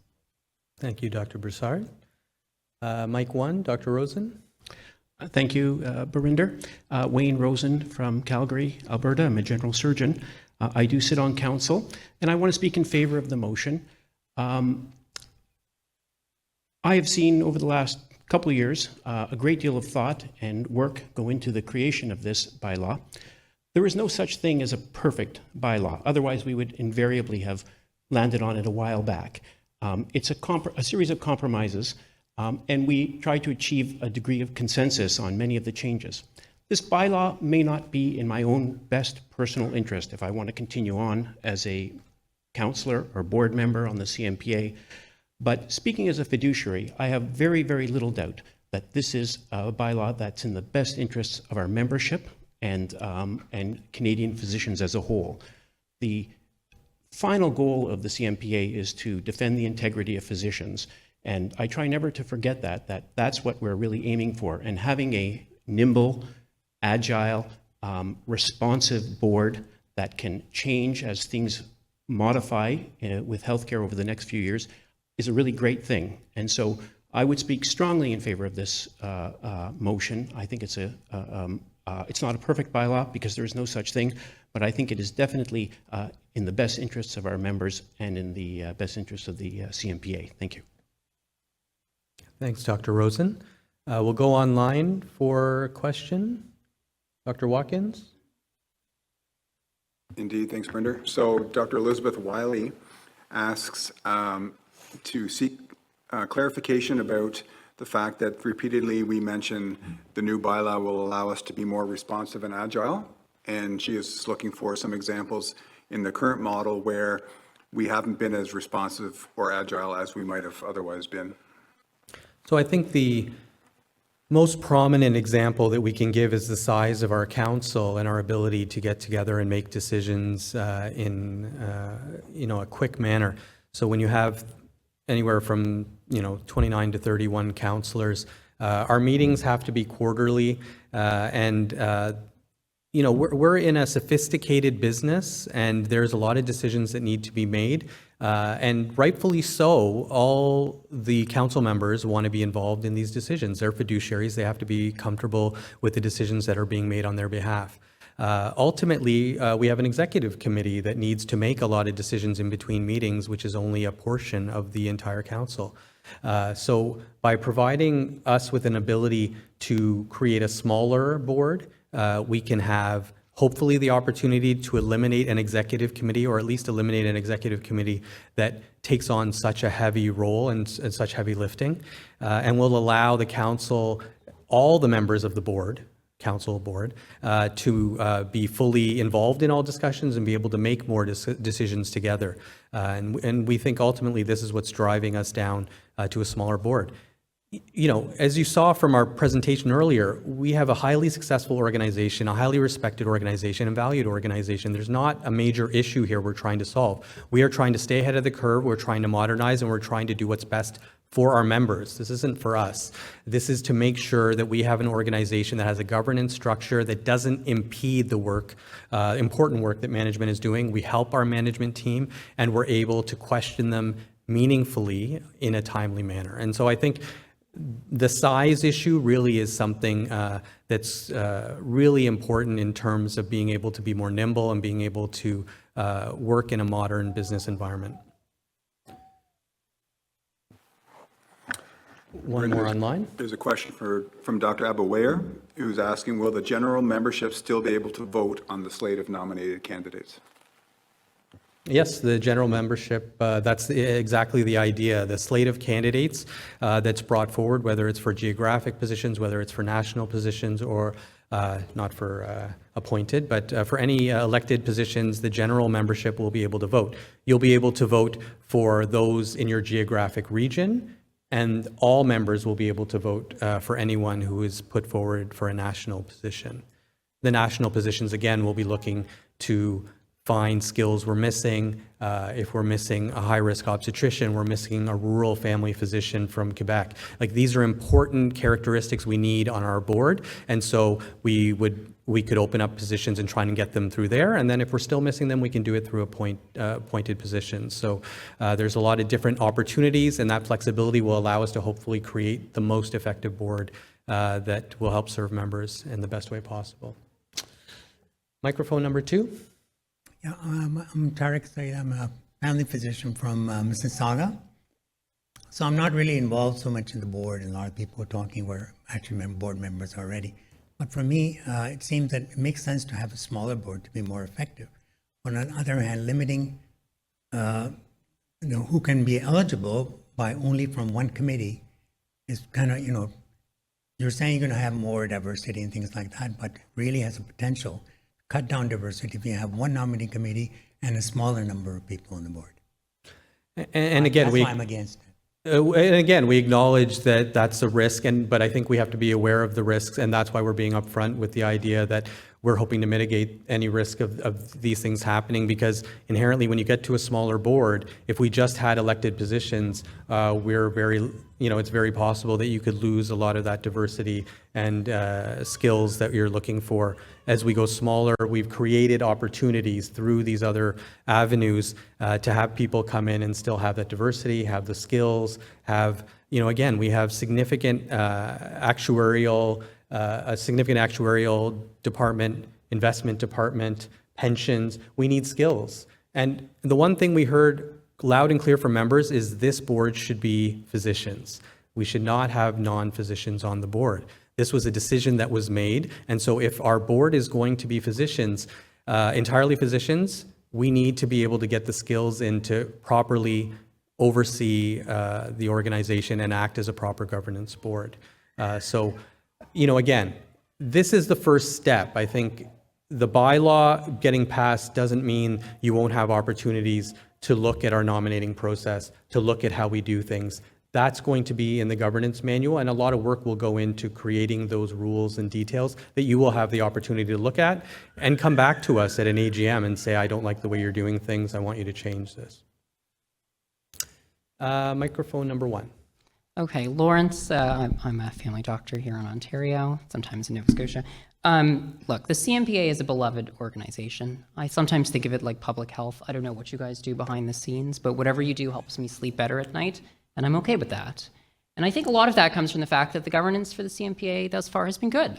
I've had the opportunity to meet with some of the leadership here, and I have nothing but the utmost confidence and respect in them. My worry isn't now, it's 20 years from now when you get a malevolent board. And the issue is that right now we can vote them out, right? I could run, I wouldn't want to, but let's say I wanted to run, I could run and find 10 colleagues and we could replace a malevolent board. But under this, I'm a little bit more worried because the board is the majority on the nominating committee. And I may have read the bylaw wrong, this isn't my area of expertise, so correct me, but I don't see anything that says that the nominating committee is barred from just nominating one person for a slot, which would mean that there is no election for that spot, or from nominating only people who share the viewpoints that the board in place at that time has. And that worries me because the way to mitigate that is to allow the electorate to choose. But it's not a real choice if there's a committee that decides who's eligible to be chosen from. So that's my worry. And again, it's not now that I'm worried about. It's 20 years from now where we don't have as excellent governance and what to do about it then. Thank you. And I look forward to being corrected in my understanding of the bylaw, but I'll leave it there. As someone who ran through the membership route, I was not through the nominating committee. I ran with 10 signatures. I fully support these changes. I think there's a risk there, absolutely, that what you're saying could come to fruition. But what we're looking at is in terms of creating robust rules and protections within the governance manual, which is exactly what's been done up to now. When people say they're worried about lack of representation as we move down, the current bylaw only indicates, one position per province or geographic area. It's the governance manual where we lay out the rules that says, well, no, we're going to have 10 from Ontario, we're going to have 7 from Quebec. The governance manual is really how we do things. You're going to have full access to be able to impugn anything that we're doing in the governance manual that you think is not appropriate. Those safeguards you're talking about can absolutely be put forth through the governance manual. We are simply going based on experience from the last 15 years of being hamstrung in many ways by specific rules within our bylaw that made it difficult for us to implement modern governance changes. And be responsive to members, in fact. So when we have a motion to look at term limits, we couldn't even really entertain that. And that's members speaking out about something they want because it was prohibited in our bylaw. So this isn't an attempt to do anything that will limit members. My view is that this is empowering to members because the rules are going to be set forth in the governance manual that we will bring forward to you, and that you will be able to provide feedback, create motions at forums like this, and say we want you to change things to make sure members are protected. Dr. Leung, mic 3. Thank you. My name's Faye Leung. I'm an orthopedic surgeon in Vancouver, British Columbia. I'm also a council member, and I'd like to speak in favor of the motion and specifically address the last speaker's questions and Dr. Rinaldi's comments. The bylaw change about eliminating this double stream was actually specifically to improve accessibility to the general members. The current system of one nominated position at one nominated individual and member-driven stream was confusing to people. the nominated person would have a star beside their name, whereas the member member voted person would not. And that created some confusion and lack of transparency. In the proposed bylaw, what it really means is that anybody can self-nominate. That self-nominated person will be vetted by the nomination committee, and we actually talked about what exclusionary criteria would be required to eliminate the person from being eligible. And those exclusionary criteria were actually very minimal.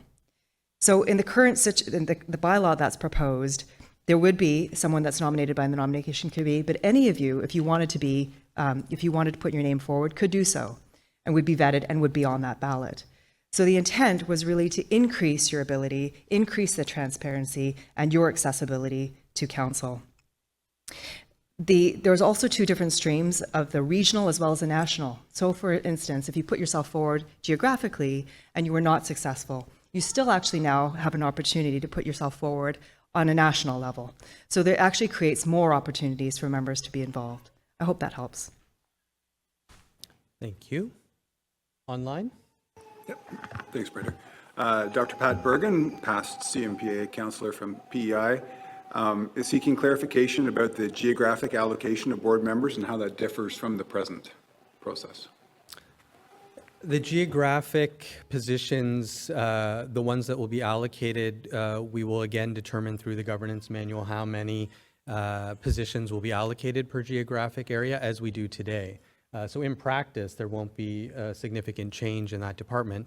There may just be less positions per geographic area in order to allow for national positions also. And as we come down to a smaller board, inherently some of those numbers are going to have to change. But the rules will be similar to how it works currently with our geographic positions.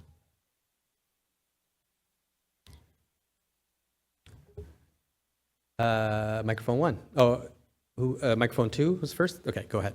Dr. Bernard. Yeah, thank you. Carrie Bernard. I'm a practicing physician in Ontario and president of the CFPC. First, I want to thank council and everybody involved in really thinking hard and being so transparent and so thoughtful and slow with this.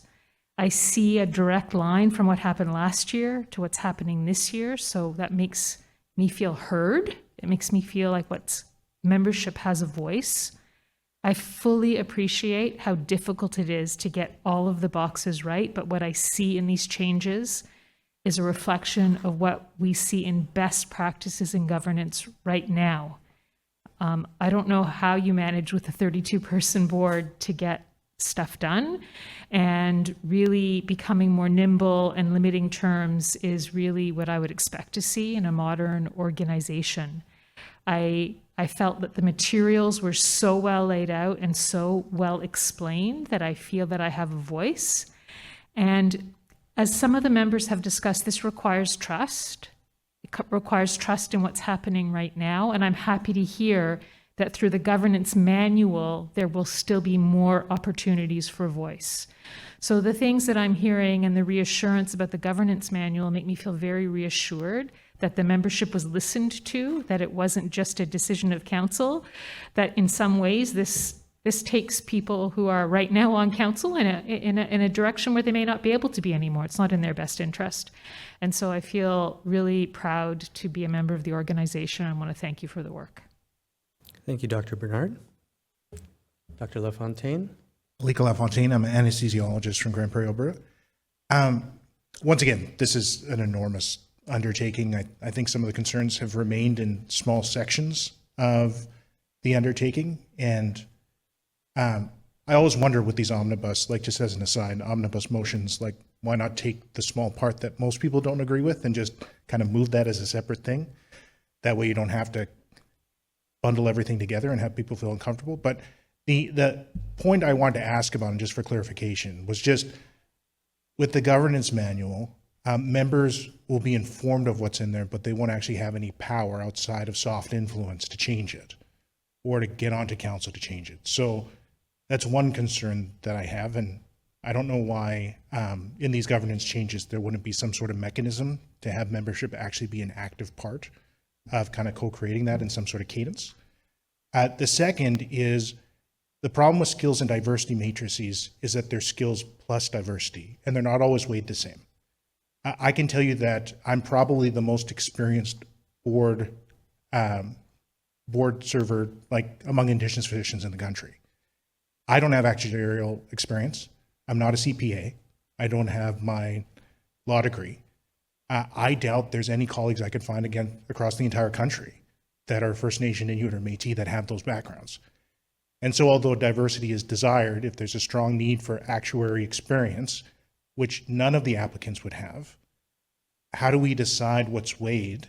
And none of those discussions will ever be public for good reasons.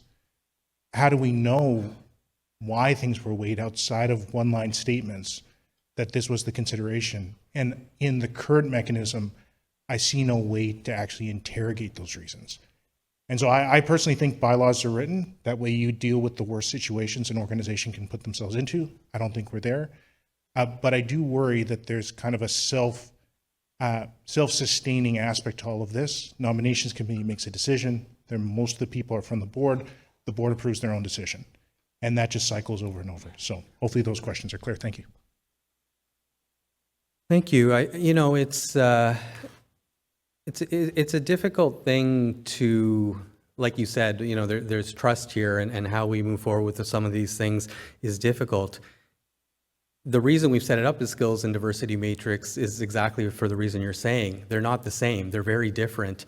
As someone who was a strong proponent of moving into looking at EDI issues and how we do our nominating process and how we bring on people to our board, to our council, that's something I always want to be front of mind and something that we're always being transparent about. And I think, like you said, there's skills we need, and there are diversity and lived experience components that we acknowledge make a board better. Again, we do surveys through who is currently on the board. We're going to have structures where once elections occur, we look at what skills and what diversity elements we have on the board, and then we're able to appoint people. If we still don't meet that, we can adjust who we have the next year in terms of national positions and what we're looking for in those national positions. Those sort of protections, again, I really do think can come through the governance manual. And to your point, motions can be brought at the AGM every year. If you're not seeing strong enough movement, as you've seen at CMA and other places, people can bring motions today and say, look, we're not happy with the level of detail, with the transparency, with what's going on.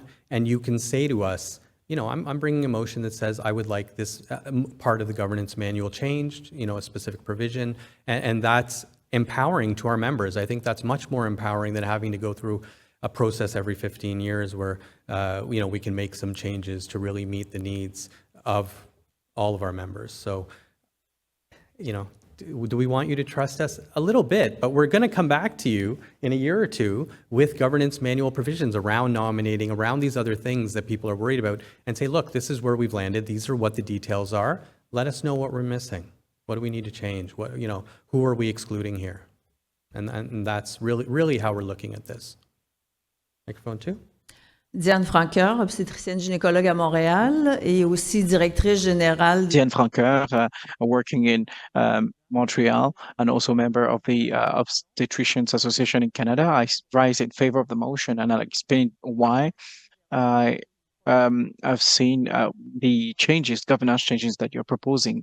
These are similar to what we had 3 years ago, and we're happy to mention that we have a nominating committee and talent acquisition committee that is very, very active, that's working right and doesn't stop anyone from taking part, and allows us in our association to seek out the hidden talent across our country that can make the difference.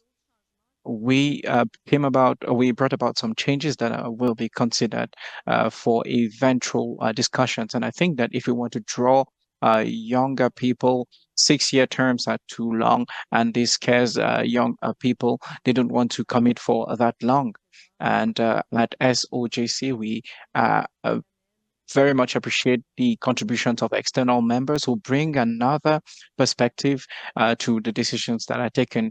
External members are generally members with experience, like lawyers, accountants, or actuarians who've taken part in other, who've been part of other boards of directors and who have added value that they bring to the table.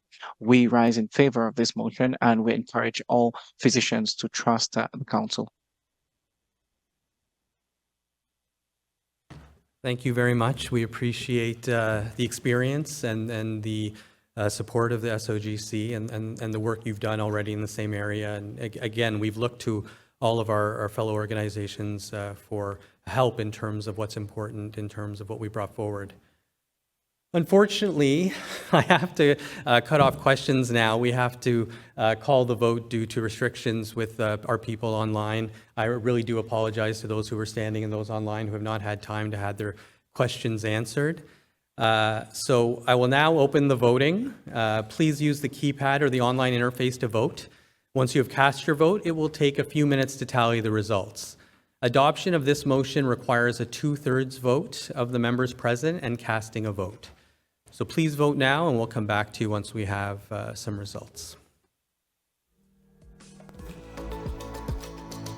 Voting is now closed. Thank you to all who voted. Please stand by. We will get some results, but we also want to make sure we're getting results from those online who are having trouble, so it may take a few minutes. Thank you.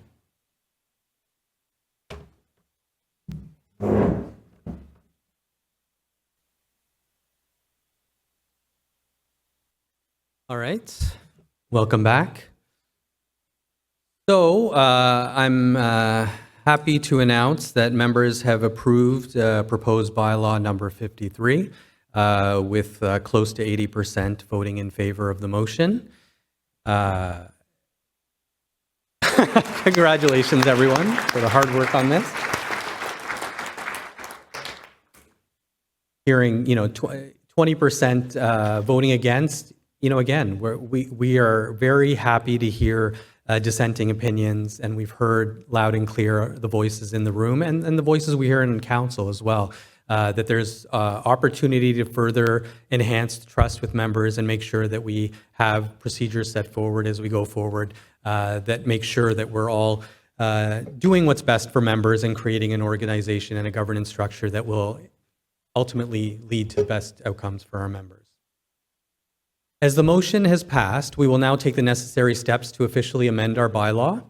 As we were formed by an act of Parliament, the next step will be to seek Cabinet approval. If approval is granted, we will then work to phase in the changes gradually and responsibly.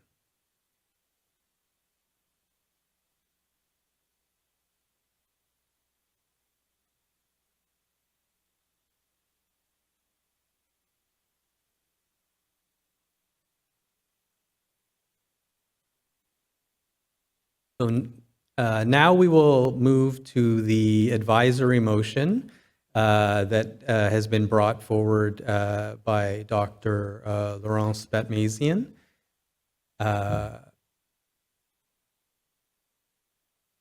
Just give us a second.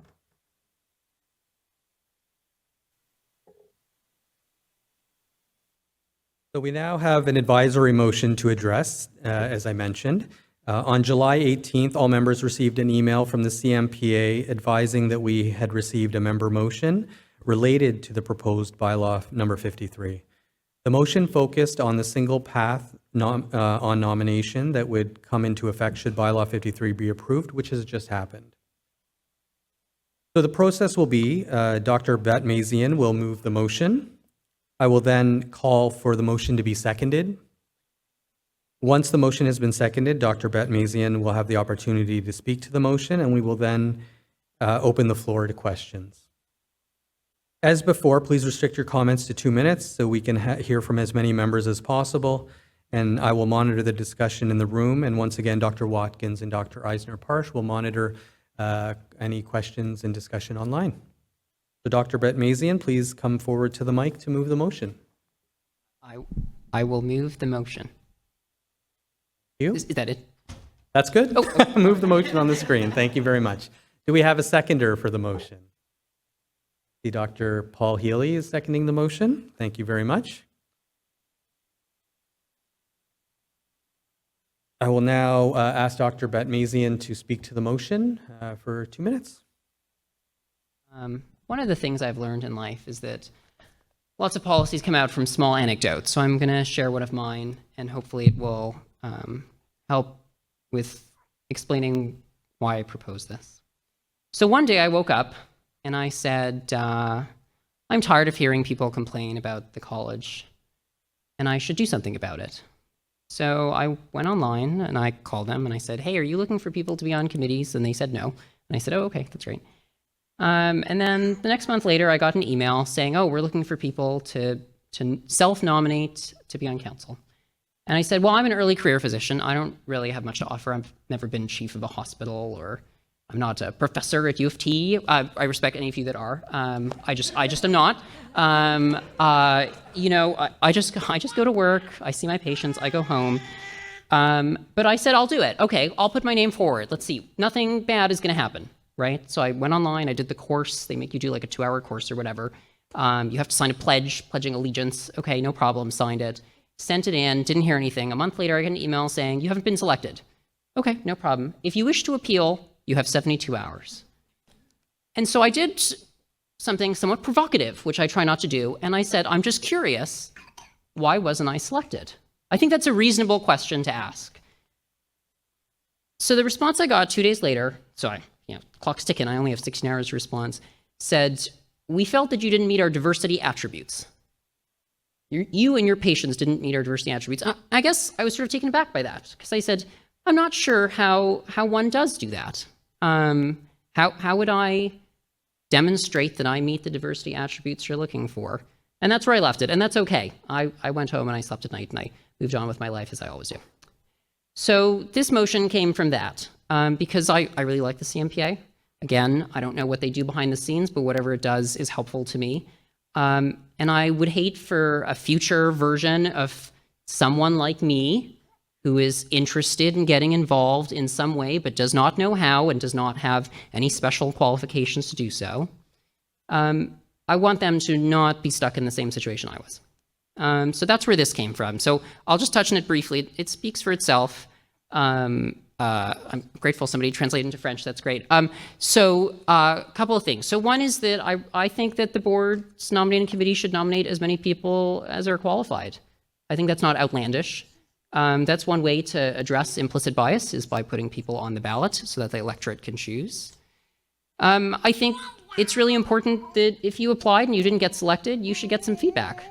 Maybe that's not totally unreasonable. And that maybe the nominating committee should consider putting people with differing opinions on the committee. Not on the committee, on ballot. And the reason there is because often it's our dissenting views that move our conversations forward. And it's really easy in these sorts of situations to kind of tone those out. And that's where I'm at. The last thing I put in the last sentence is just about qualifications. We should not make the qualifications so specific that only one person in the country meets them. We should make them general enough that lots of people who might be interested, maybe even early career physicians, such as myself, could be interested in contributing to the profession in some broader way. Because I don't really know how to otherwise. Like I said, I don't research or do anything. I just go to work and see patients. And anyway, well, thank you for hearing me out, and I look forward to, I'm sure, some comments. Thank you. Thank you, Dr. Batmazian. We'll now open the floor to questions. I would just comment that, your points, you have many supporters amongst our counselors, and we are very much thinking about all these issues you've raised and want to make sure we have robust feedback and meet much of the questions you've raised.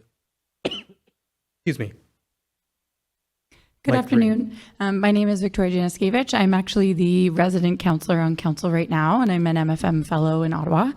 I want to speak in favor to this motion, and mostly because what you've captured in your motion is really what we spent the last 2 years talking about, a lot of it, wanting to make sure that we do foster that, bringing everybody to the table that we can have. And I say this as someone who was brought on as the first and only resident position. I didn't know when I came to CMPA, would I be a token position? Was it just because they wanted to have that seat at the table? Would I be listened to? And I had no idea what to expect. And I have found like mentorship and sponsorship. I was made chair of a committee my second year on the board. I've constantly been put on, different committees to try to round out my own experience to make me a better applicant for future board positions.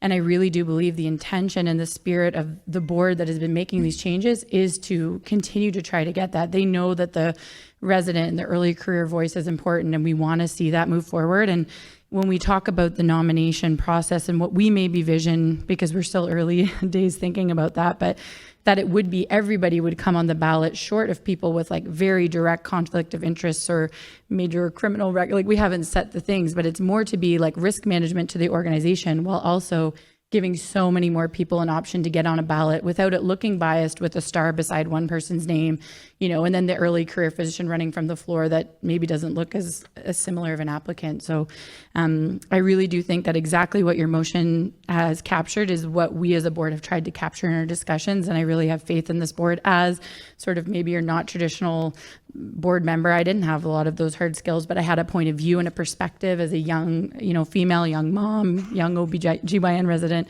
and I feel it's been really valued. So I hope that all of you can hear my comments and have that trust that that is the intention of this board moving forward. Thank you, Dr. Januszkiewicz. Dr. Cragen. Jerry is fine. So first of all, I entirely applaud your motion, and I speak strongly in favor of it as one of the things at the other end of the career with university appointments and all the things that you mentioned, and formerly on the CPSO.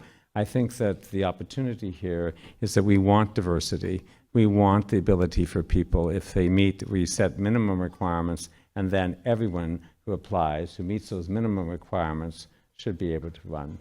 And I like the advisory, and it sends the message to the upcoming nominating committee of the direction we want to take. So you have my vote, and I hope others will vote for it. Thank you. Thank you very much, Jerry. We have no further questions, and so I'll conclude discussion there, and we'll open up the voting. Please use the keypad or online interface to vote, and once you've cast your vote, it will again take a few minutes to tally the results. The approval of this motion only needs a simple majority of those present and voting. So please vote now.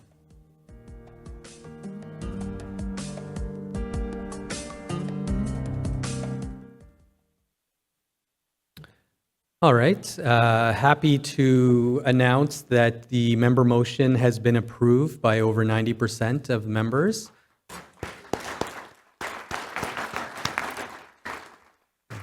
We will definitely work towards making sure we have the protections you're asking for, and also meeting, the real gist of what you're talking about in your motion is really making sure that we have processes to make sure that members really truly have the ability to get involved and help really work with the governance of this great organization. So as the motion is passed, we will ensure the path to nominating through the nominating committee is fair, transparent, and one that respects diversity of opinion. Lisa will now share some thoughts on how CMPA is looking ahead and preparing for the future. Thanks, Brenda. And I appreciate everyone's patience. I know we are over time. That's not generally our style, but really appreciate people's patience as we work through our technical difficulties. I'm going to speak in French a little bit, so those of you who need a headset, now is the time. Merci. Thank you for your comments and support. In support for bylaw 53, if Cabinet approves it, we'll take care of the final formalities and then start gradually amending our regulations. Manual in 2026, assuming that Cabinet approval occurs, and gradually decreasing the board size starting in 2027.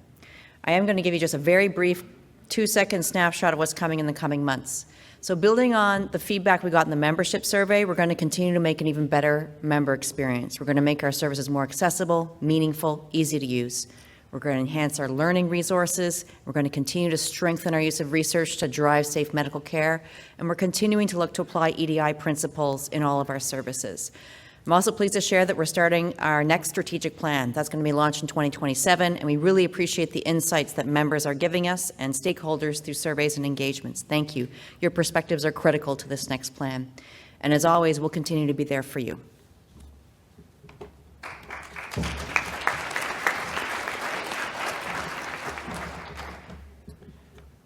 Thanks, Lisa, and thanks to everyone who joined us today, both in person and online.